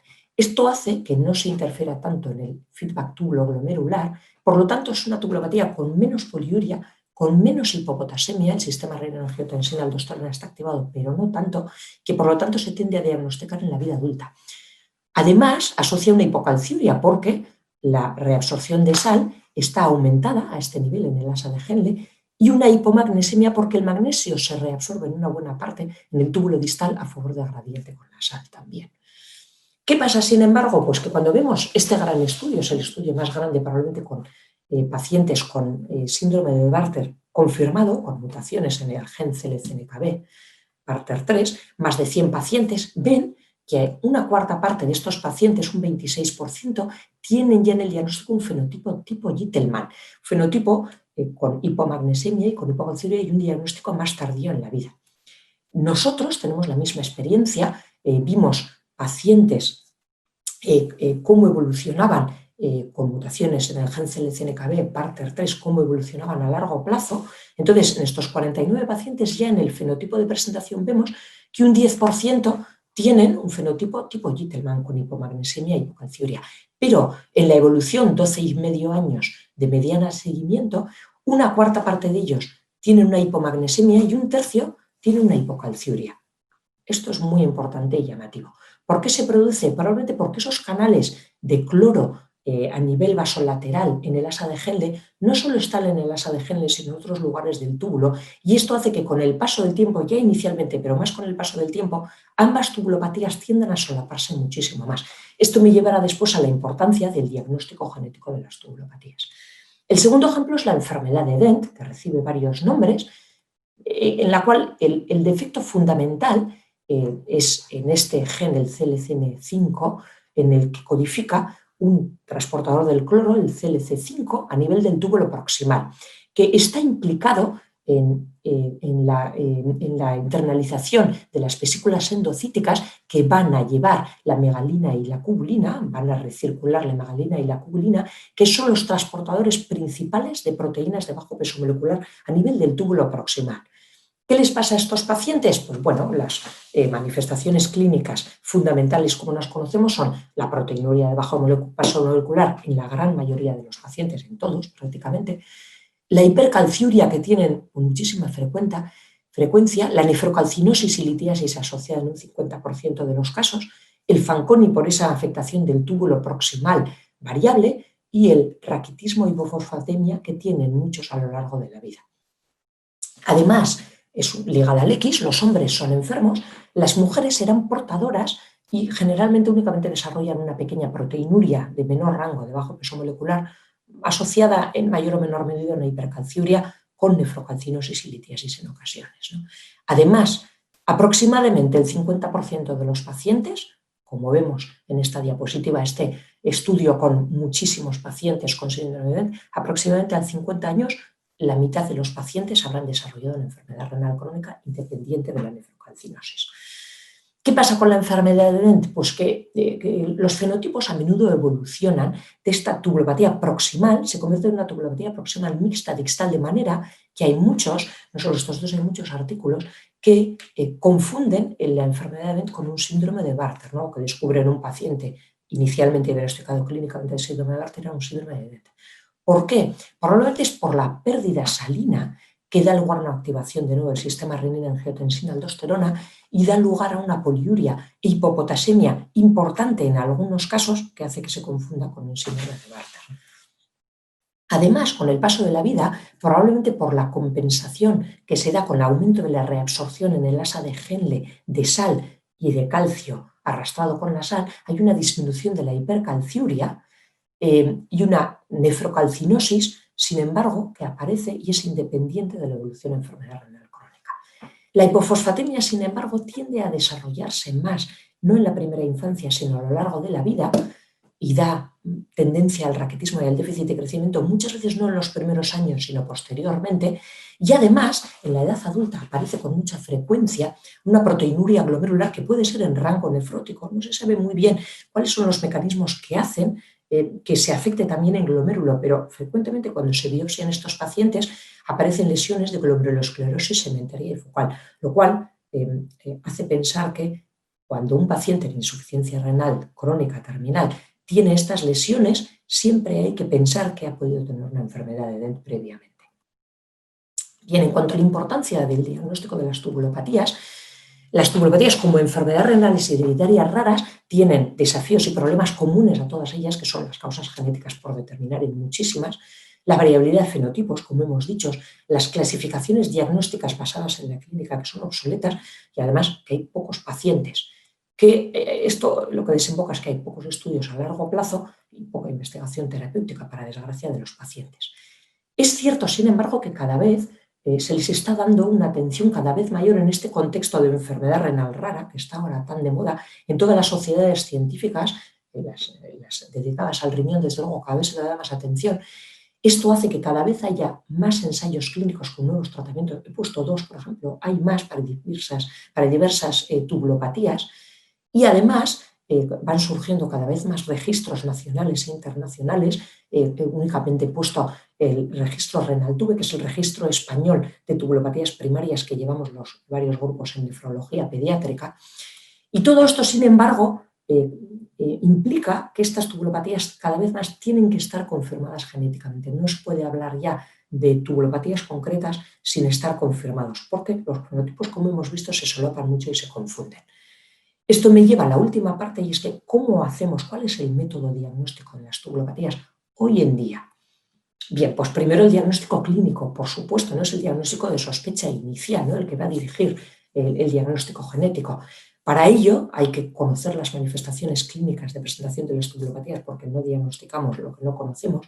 Hay que conocer las alteraciones analíticas principales en las tubulopatías y, por supuesto, hay que reconocer cómo pueden variar estos fenotipos en la edad adulta, ¿no?, para poderlo sospechar después. Como hemos dicho, muchas veces estas tubulopatías en la edad adulta están mucho más mixtas, y si a ello sumamos el desarrollo de enfermedad renal crónica con frecuencia, el diagnóstico es mucho más difícil en la edad adulta. El diagnóstico de confirmación hoy en día es el análisis molecular para descubrir el defecto genético.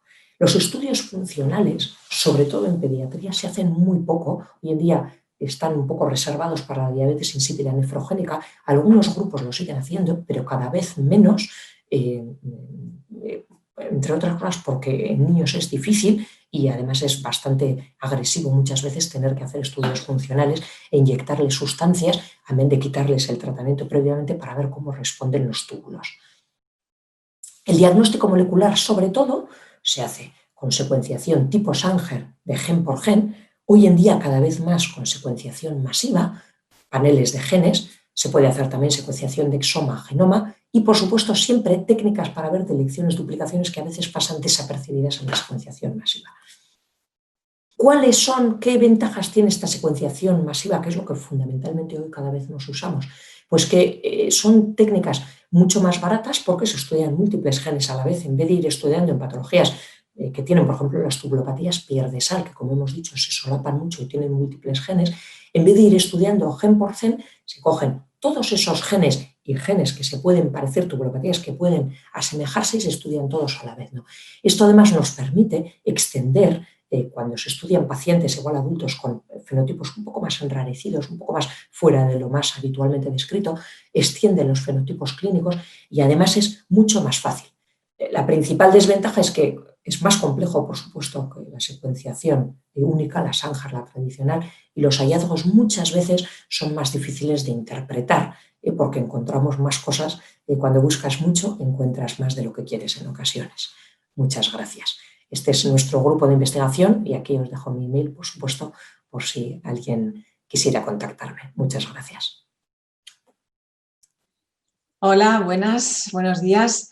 Ante todo, quería agradecer a la SEN la invitación y que sigan prestando tanta atención a las enfermedades renales hereditarias. Tengo que decir que me hace mucha ilusión hablar de tratamiento de enfermedades renales hereditarias. Yo empecé hace muchos años, en el 93-94, y realmente ni soñábamos en hablar de tratamientos, con lo cual es un gran logro. Pero sin más demora, empiezo y voy a hablar primero del síndrome de Alport. Sabéis que es un gran infradiagnosticado, que cada vez hemos de tomar conciencia que tenemos muchos pacientes con mutaciones en los genes de colágeno 4 no identificados, y esto tiene mucha trascendencia porque hay tratamientos en marcha que se podrán beneficiar de ellos, pero tienen que estar diagnosticados.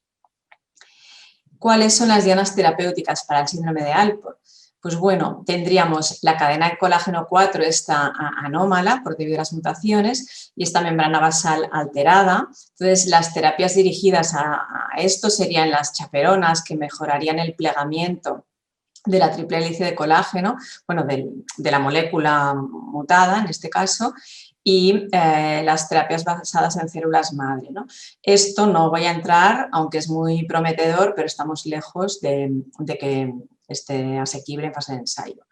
Más bien, lo que tenemos en fase de ensayo son medicamentos mucho más inespecíficos, que se dirigen ya como la última fase, ¿no? Porque en el Alport tenemos estas alteraciones de la membrana basal, hematuria, proteinuria e insuficiencia renal. Pues la mayoría de moléculas que se estudian van dirigidas a la inflamación y fibrosis. Los ICAS y ARA2 hace años que sabemos mucho, que sabemos que son útiles para cualquier enfermedad proteinúrica, entre ellas el Alport. Esto es un estudio retrospectivo que bueno, lo demostró. Y esto es un ensayo, el PROTECT, liderado por el Oliver Gross de Alemania, donde tuvo mucha dificultad en reclutar niños y fue un ensayo largo de 6 años porque tuvo mucha dificultad en que quisiesen participar con placebo, ¿no? Teniendo microalbuminuria o proteinuria, con lo cual pues hubo pocos niños en este brazo randomizado sin tener bastantes eventos para alcanzar significación, mientras que el brazo abierto con IECAS, sí, con ramipril, sí vieron diferencias respecto a series históricas. Un medicamento que se está probando en Alpor es la bardoxolona, ya os suena del Beacon, seguro, de diabetes. En este caso los pacientes son mucho más sanos, jóvenes. Entonces, la bardoxolona actúa sobre la inflamación a través de un proceso dinámico sobre el óxido nítrico, ROS y NF-kappa-beta, disminuyendo la disfunción endotelial y la contracción de la matriz mesangial, del mesangio. Y esto hace que con la acción de la bardoxolona aumente la superficie de filtración y esto teóricamente explica el aumento de filtrado que vemos al administrar bardoxolona de forma inmediata casi. Y luego tiene un efecto más lento, más efecto a través de TGF-beta sobre remodelaje y fibrosis. Esto, el estudio Cardinal fue 48 semanas de tratamiento seguido de 4 semanas sin tratamiento y luego extensión. Fijaros lo que pasa, empieza en el tratamiento y sube el filtrado. Cuando se para el tratamiento, a las 48 semanas baja el filtrado, se vuelve a administrar y vuelve a subir. Luego aquí vemos como hay otra bajada, estos puntos discontinuos, que es cuando pasan a otro estudio que es el Eagle, que es como una extensión, digamos que todos los pacientes están en tratamiento. Entonces, si lo comparamos con la poliquistosis, que el beneficio es de 1,2 mililitros por año más o menos, en el Cardinal, a las 48 semanas sí que se ve una diferencia enorme entre perder 4,7 o ganar 4,7, pero a las 52, o sea, después de 4 semanas de haber dejado la medicación, hay pérdida en los dos casos, pero mucha menos, 5,14 mililitros menos en el brazo tratado. Con lo cual, pues se considera que es un resultado positivo y, bueno, pendientes de aprobación en principio. La seguridad fue buena también, muy poco efecto secundario, básicamente calambres y aumento de enzimas hepáticos y algo de aumento de albuminuria, pero correlacionado con el aumento de filtrado. Si se ajustan no era significativo. Esta es otra molécula muy interesante, el microRNA, que son pequeños RNAs no codificantes que regulan la expresión de los genes a nivel translacional, de traducción a proteína. Actúan sobre el RNA mensajero. Entonces, Regulus, un pequeño laboratorio, empezó a estudiar esta molécula y luego se lo pasó a Sanofi, digamos, y se está llevando a cabo un ensayo en fase 2, es una cosa muy precoz, muy prueba de concepto, aleatorizado, doble ciego, controlado con placebo, para valorar seguridad, eficacia, farmacodinámica y farmacocinética de este compuesto que se pone subcutáneo de forma semanal. Son pacientes con Alpor entre 15 y 55 años con un diagnóstico claro de Alpor, genético, anatomopatológico y clínico, claro. Siempre con filtrado menos de 90, todos los ensayos Alpor poliquistosis siempre es menos de 90, como mínimo, y bueno, con IECAS ahora 2. Otro fármaco que se está manejando, se está pensando para el Alpor es el Sparsentan. Es una pequeña molécula que antagoniza el receptor de la endotelina y de la angiotensina 2. Ya se ha hecho un ensayo randomizado para esclerosis inventaria focal, donde se ha visto un buen efecto sobre la proteinuria y se están planificando ensayos con IgA, con Alpor. Y pasamos a la poliquistosis. ¿Qué hay de nuevo? Bueno, sabemos que los receptores del antagonistas del receptor de la vasopresina han mostrado eficacia, mientras que los análogos de la somatostatina solo han mostrado eficacia en el volumen renal, pero no en el filtrado glomerular. No voy a entrar a explicar estos resultados. Y ensayos en fase 2 y 3. Vamos a ver qué hay de nuevo. Tenemos el tolvaptan.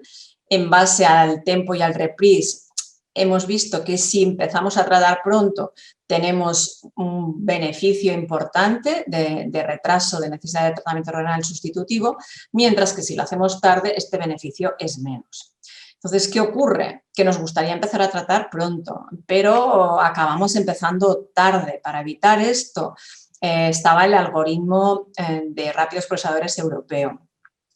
Pero esto ha quedado obsoleto y así consta en la página web de la SEN, de la ETA, perdón.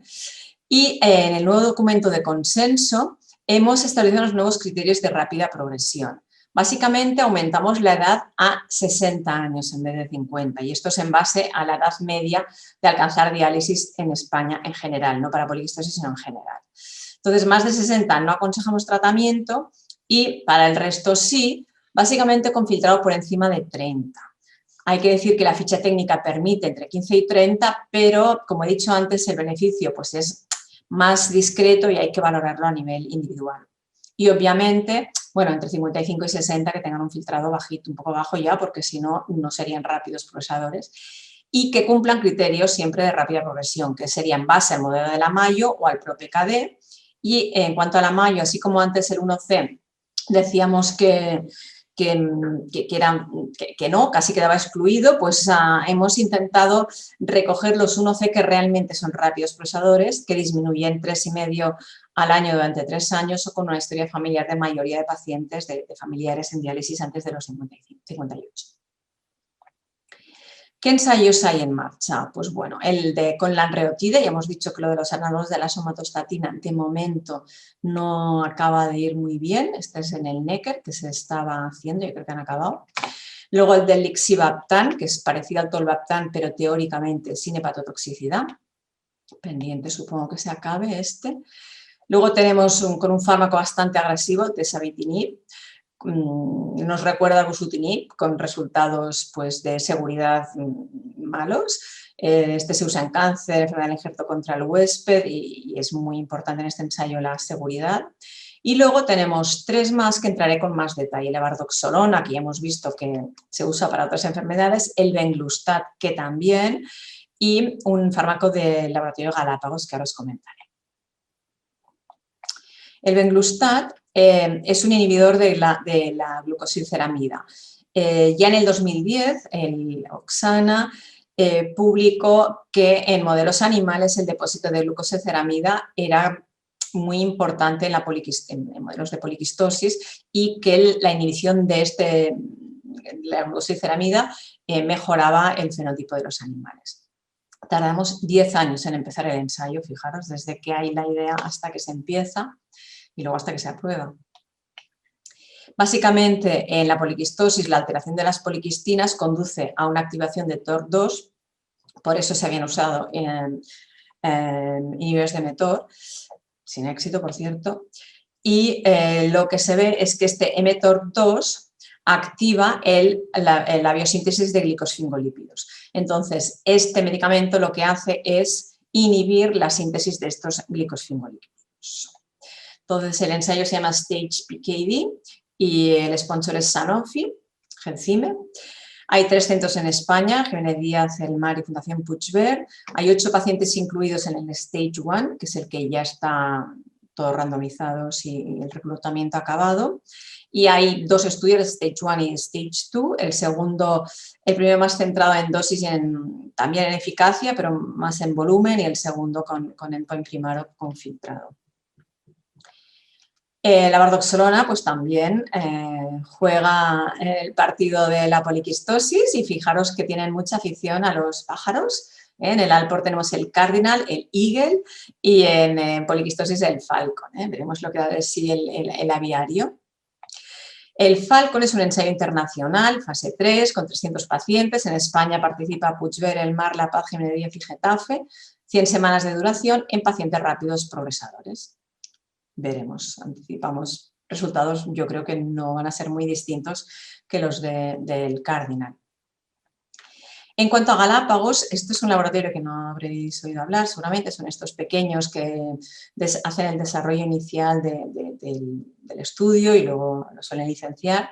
En la poliquistosis se ve que hay una alteración del canal de cloro del CFTR, que es el causante de fibrosis quística, y cuando está esta alteración pues hace que se llenen de líquido los quistes.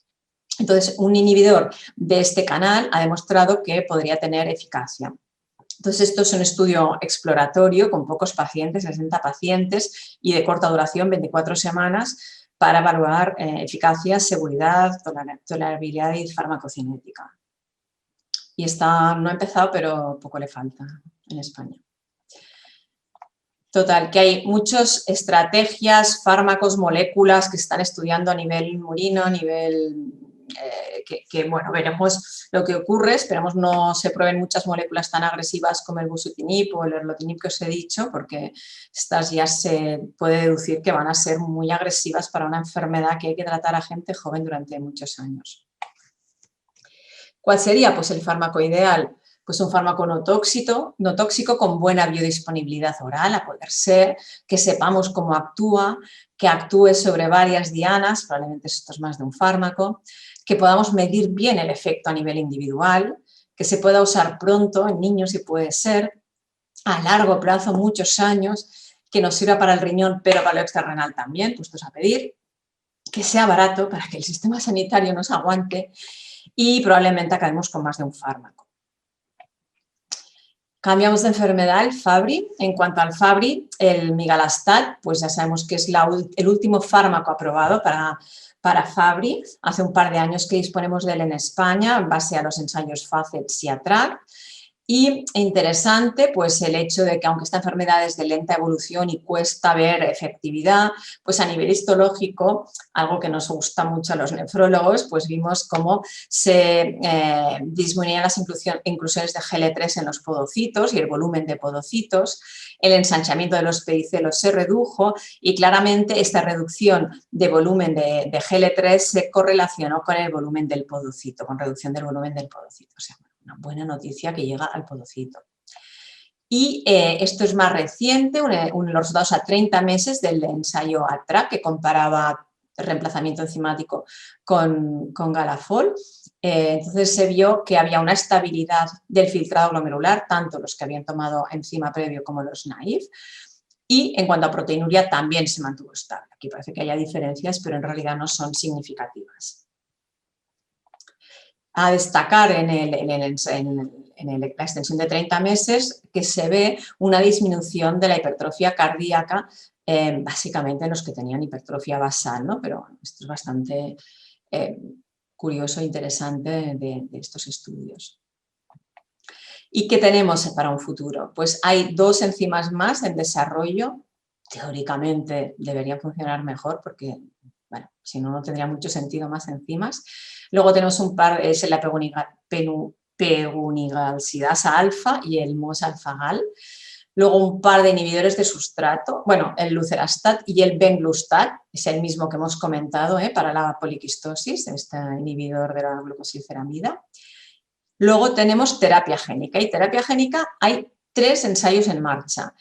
Uno con un vector lentiviral que tiene 5 pacientes en Canadá y luego el FLT190 con virus inactivado que está reclutando hasta 15 pacientes y el ST920 que usa un vector recombinante que también está intentando reclutar. Realmente, pues si esto funcionase bien, sería el ideal, ¿no? Reponer de forma más natural, diríamos, la alfa-galactosidasa. Un apunte rápido de 3 fármacos más que de los que ya disponemos, de Kiovakirin Lacrispita, que es el Brusumab para raquidismo hipofosfatémico, muy efectivo, pero de momento en España aprobado para edad pediátrica, hasta lo que yo sé. La amiloidosis hereditaria por transtirretina, en realidad da poca afectación renal, pero quiero explicar este tratamiento porque es un buen modelo de la posibilidad para otras enfermedades, ¿no? Todas las células tienen el mismo ADN, pero no todo este se transcribe en ARN mensajero ni todo se traduce en las mismas proteínas, sino que hay una regulación de transcripción y de traducción que hace que, aunque todas las células tengan el mismo ADN, se diferencien a distintas especies celulares. Pues bien, este fármaco de Alnilam es el Onpatro, el patisiran, que lo que es un RNA de interferencia que impide que el RNA mensajero que daría lugar a este tipo de amiloide pues no lo haga, o sea, no pasa, no se sintetiza la proteína. O sea que como idea es como muy buena para otras enfermedades quizás también. Y finalmente un fármaco muchísimo menos sofisticado que esto que os acabo de explicar, no deja de ser químico, pero es una formulación pues mucho más cómoda de citrato potásico y bicarbonato potásico, indicado sobre todo para acidosis tubular renal distal, donde ya sabéis que es de difícil cumplimiento por la cantidad de potasio y bicarbonato que deben tomar. Y ahí dicho esto, agradecer a todo el equipo multidisciplinar que abordamos estas enfermedades minoritarias y las agencias financiadoras. Y nada, aquí estoy para las preguntas que queráis. Muchas gracias. Muy bien, pues muchas gracias a todos los ponentes por las excelentes presentaciones que habéis hecho y ha contextualizado bastante más y hemos aprendido un montón de esto del mundo de las enfermedades hereditarias, renales hereditarias. Me gustaría un poco comenzar yo con un par de preguntas a la espera de que entren las preguntas de los oyentes. Y bueno, en principio voy a empezar una pregunta directa a Leire, que bueno, en el tema este de las tubulopatías hemos visto en otras enfermedades como la poliquistosis que existe mucha interacción génica, es decir, que hay lo que yo me gusta llamar de manera vulgar híbridos, ¿no? Donde encuentras pues una mutación en un gen, otra mutación en otro gen, y eso nos lo daba cuando estudiábamos en concreto genes que causaban quistes. No sé si has tenido alguna experiencia en el grupo tuyo de familias o en tu corte de familias con tubulopatías, que a lo mejor te hayas llevado una sorpresa y que de repente te encuentres en una enfermedad recesiva pues una variante en un gen y otra en otro gen y que te estás obligada a profundizar en su estudio para ver si realmente tiene una implicación, o ejemplos, por ejemplo, que identificas la variante que a priori es causal y justificaría la enfermedad, pero de repente ves que puede estar quizás modulada por otras variantes en otros genes. Es decir, lo que denominamos interacción génica. No sé si te ha sucedido alguna vez. Sí, Miguel, gracias por tu pregunta y por tu presentación de antes, ya de paso.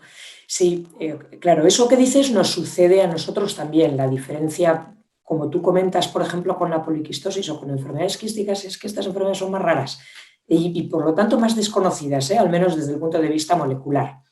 Ejemplos de lo que dices. Comento en mi charla el último caso que diagnosticamos de un síndrome de Gittelman que nos pareció muy llamativo. Era una niña de 6 años, la que comento que tomaba 4 o 5 pastillas de Avecrem, que robaba por casa, que vamos, nos pareció curiosísimo. Y por supuesto todas hubiéramos jurado que iba a tener un Barter. Parecía un Barter 3, un poco, bueno, ¿cuál fue nuestra sorpresa cuando encontramos? Era un Gittelman además con 2 mutaciones previamente descritas en la literatura, claramente, sin ningún problema, etnia gitana y demás. Pero como efectivamente el diagnóstico molecular lo hacemos con panel de genes, estudiando el resto de los genes de tubulopatías pierdesal, en esta niña encontramos una mutación en el KCNJ1, que es el gen que codifica el canal del Barter 2, el ROMK, ¿vale? Es verdad, por ahora no hemos profundizado, porque esto es un diagnóstico muy reciente, un poco en cómo es la familia, de quién la hereda, qué efectos puede producir, pero es cierto que si nos hizo pensar, por ejemplo, que eso podría ser, ¿no?, un cierto modulador de esa expresión tan grave de una patología que habitualmente no suele ser tan grave, ¿no? Eso un poco por esa parte. No sé, no se me ocurren así más, pero sí es cierto, sí nos pasa, cada vez más ahora, sobre todo desde que estudiamos las tubulopatías con paneles de genes que encontramos cosas raras, ¿no? Por ejemplo, un artículo que esperamos publicar este año es nuestra cohorte de pacientes Barter. Yo he presentado los 49 pacientes que tenemos con mutaciones en el CLCNKB, pero de esos 49 se estudiaron por 100 y pico a lo largo de los años. Y hay un montón de pacientes que no tenían mutaciones. Entonces, cuando llegó la era de la secuenciación masiva, los volvimos a pasar a todos. Bueno, pues hay de todo, muchos fueron Gitelmans, en verdad, eso yo creo que era el caso más frecuente, pero luego tenemos casos bastante peculiares, enfermedades de Dent que parecían Barters y en realidad son tubulopatías proximales, otras tubulopatías pierdesales mucho más raras, pseudohipoaldosteronismos autosómicos dominantes que después pierden la clínica en la edad adulta, ¿vale? Que tiene mucho menos expresividad. Desde luego, ese tipo de cosas cada vez las vamos encontrando más. Yo creo que vamos un poco por detrás de otras enfermedades genéticas porque las tubulopatías son más raras, probablemente menos prevalentes y por lo tanto menos conocidas. Pero sí, desde luego eso que comentas, sí, lo vamos viendo y creo que lo iremos viendo cada vez más, sin duda. En el hilo, para así diferenciar grupos de patologías, la misma pregunta para Rousset. Como experta en glomerulopatías también, estos genes que están todos en la barrera de filtración, colágeno, genes podocitarios, etcétera, etcétera. Ejemplos así interesantes que hayáis visto, que digáis, ostras, qué cosa más chula, ¿no? Qué ejemplo más bonito de interacción genética entre genes glomerulares, ¿no? Pues mira, te voy a decepcionar un poco, porque Mónica Furleno, que ha hecho la tesis de Alport dominante con 200 y mucho, 300 pacientes, hemos visto que sí que hay algunos que tienen, o sea, se ha dicho bastante que mutación en más de un gen podocitario empeora el pronóstico. Hemos encontrado pocos y los pocos que hemos encontrado no se correlacionaban la mayoría con la clínica, o sea que tan claro no es. Estoy seguro que si son variantes patogénicas, si es un gen recesivo, están en homocigosis seguro, entonces sí, pero si no, y las dominantes no tan claro, Ostras, no, pensábamos que sería mucho más evidente y que sería un factor bastante determinante de la variabilidad intrafamiliar y tal, y pues, de momento no lo acaba de parecer. Bueno, nosotros tenemos actualmente tenemos un caso muy interesante de una familia que son 5 hermanos quintillizos y que tienen una glomerulosclerosis focal segmentaria. Lo estamos estudiando y solo hemos encontrado una variante patogénica en el NPHS1, pero que es una enfermedad que es autosómica recesiva, que deberíamos tener 2, y hemos encontrado solo 1. Entonces, ¿pero qué pasa? Tienen glomerulosclerosis focal segmentaria. Pero además fueron todos prematuros, porque al ser quintillizos pues salieron con 800 gramos, 900 gramos, 1000 gramos de peso al nacer, y decimos, puede ser que haya influido el tener una variante y además asociarle que hayan tenido, pues, ser prematuro, que esto puede haber influido en la enfermedad de estos pacientes. Pues ahora estamos en ello un poco pensando, o puede ser lo que dice Rosa, que a lo mejor la otra variante pues no la encontramos, simplemente está, pero no la encontramos. Bueno, y que esto es un poco así la asociación de un poco la epigenética, ¿no? O sea, lo que es el factor ambiental dentro de una carga genética. Y es que de los quintillizos, 3 tienen enfermedad renal crónica avanzada. Eso es una chulada. Sí, es una familia, vamos, que es muy interesante el caso.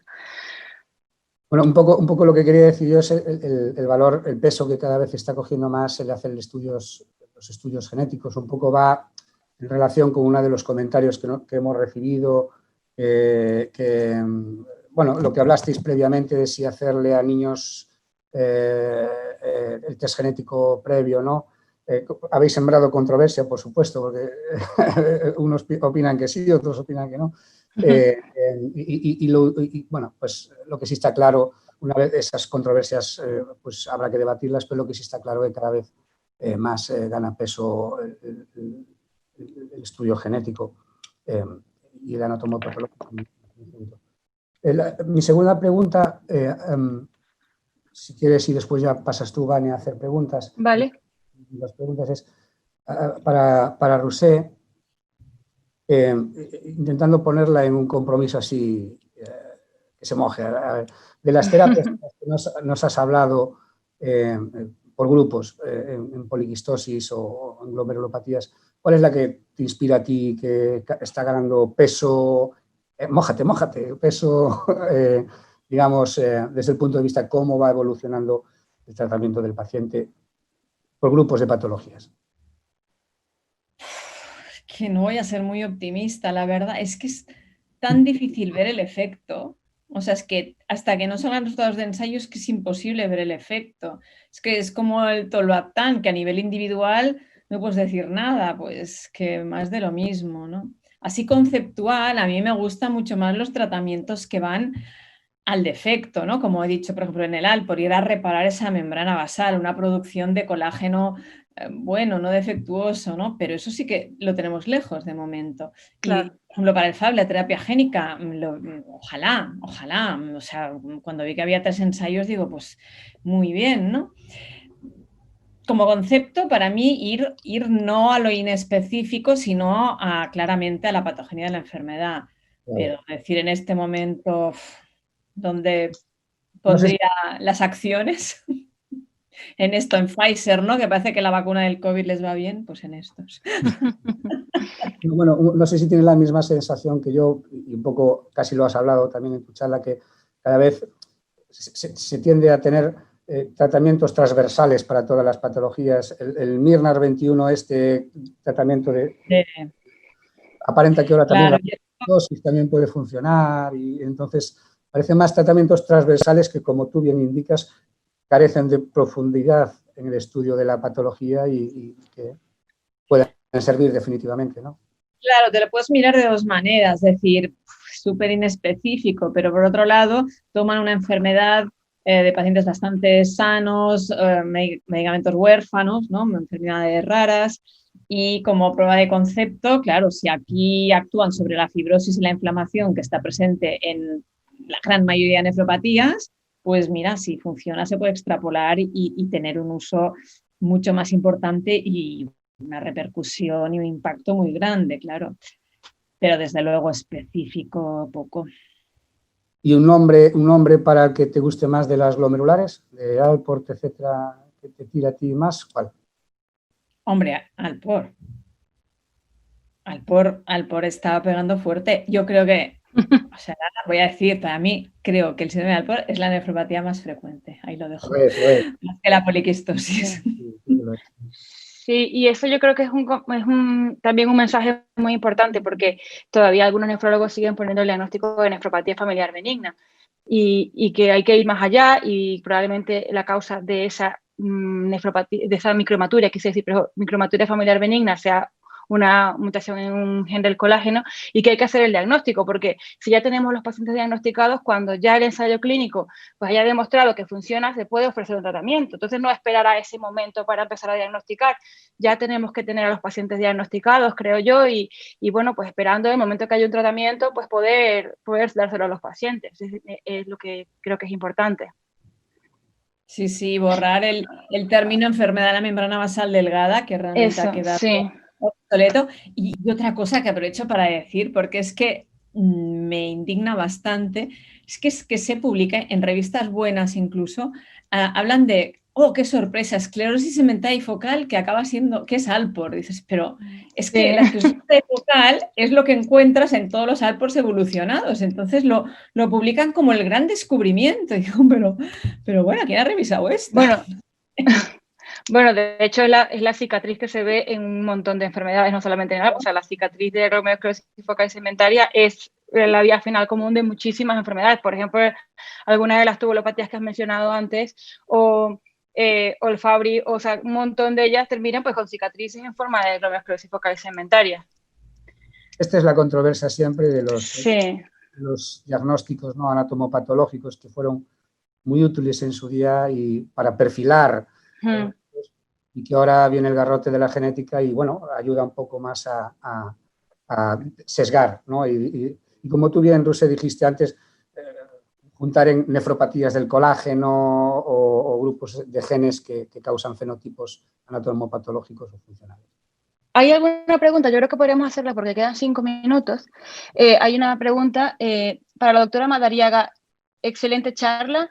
En primer lugar, ha comentado que algunos pacientes con síndrome de Bartter podrían expresar un fenotipo de Gitelman. ¿Pueden luego evolucionar al Barter clásico o solo se puede diagnosticar convenientemente mediante análisis genético?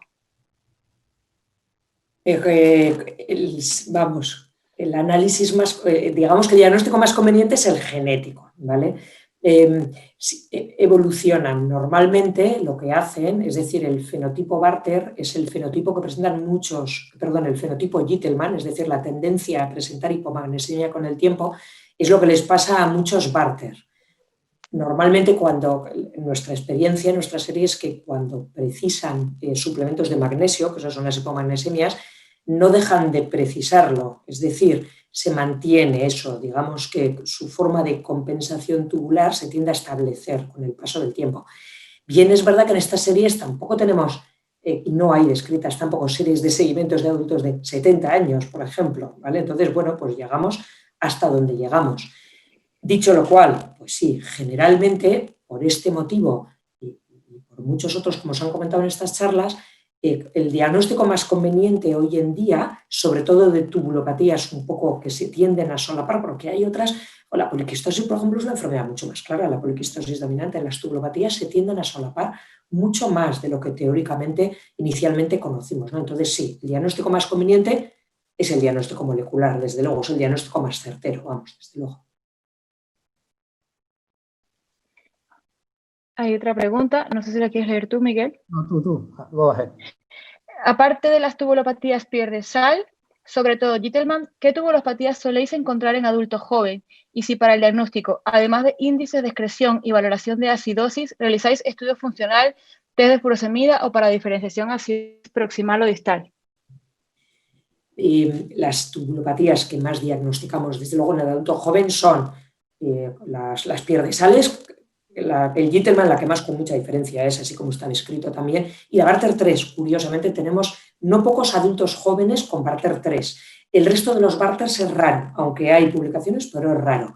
Las acidosis que también se mencionan ahí, pues ahora estamos también haciendo un trabajo muy bonito de adultos procedentes de la época de Juan Rodríguez Soriano, el profesor Rodríguez Soriano, adultos con acidosis diagnosticados en los años 60 y 70 con estudios funcionales. Entonces, que posteriormente nosotros ya en nuestra época hemos confirmado genéticamente.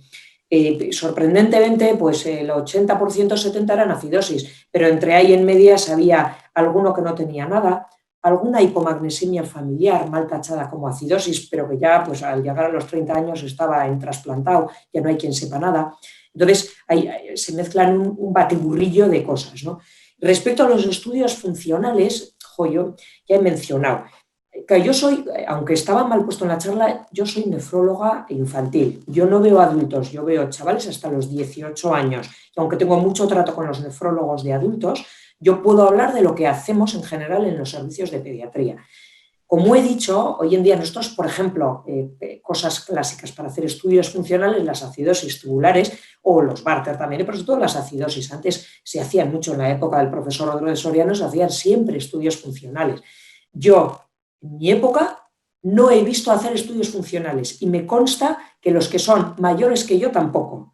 Los que son mucho mayores que yo sí, pero digamos que los de la edad media no los han visto ya en pediatría. ¿Por qué? Pues porque el diagnóstico de hoy en día se hace en un chaval, digamos, que tiene 1 año, 2 años, echando para largo ya, porque se diagnostican antes. Bueno, pues tienes que quitarle el tratamiento con el álcali, con el bicarbonato o el citrato. Se ponen a morir, se ponen de asco. O sea, éticamente ya, ahí hay mucho que discutir. Ponerle una perfusión, cogerle una vía a un chaval de 1 año le hace sudar a la enfermera, ponerle una vía. Muchas veces está deshidratado, peor todavía. Entonces, nosotros, claro, a ver, todo depende de lo que tengas. Yo es que tengo absolutamente accesible las pruebas de diagnóstico genético y además, en Renaltube, que lo he mencionado antes, nosotros las ofrecemos de forma gratuita en nuestro país. Cuesta poco hacerlas. Entonces, hoy en día, pues para mi gusto en pediatría no está demasiado justificado. Salvo igual en las diabetes insípidas, porque sí es verdad que es fácil de hacer, al menos un diagnóstico, o sea, un estudio funcional preliminar y orientar más el diagnóstico, ¿vale? En el resto de tubulopatías la justificación es relativa, de hacer estudios funcionales. Los adultos jóvenes, seguro que sí, se pueden hacer para orientar el diagnóstico, pero probablemente acabarán en un estudio genético, o probablemente deberían acabar en un estudio genético confirmatorio.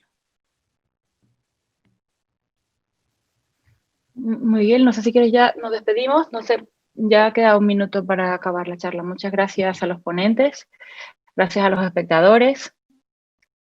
Miguel, si quieres decir algo más. No, perfecto, perfecto. No, gracias a ti también, que eres encantadora y has manejado estupendamente la sesión.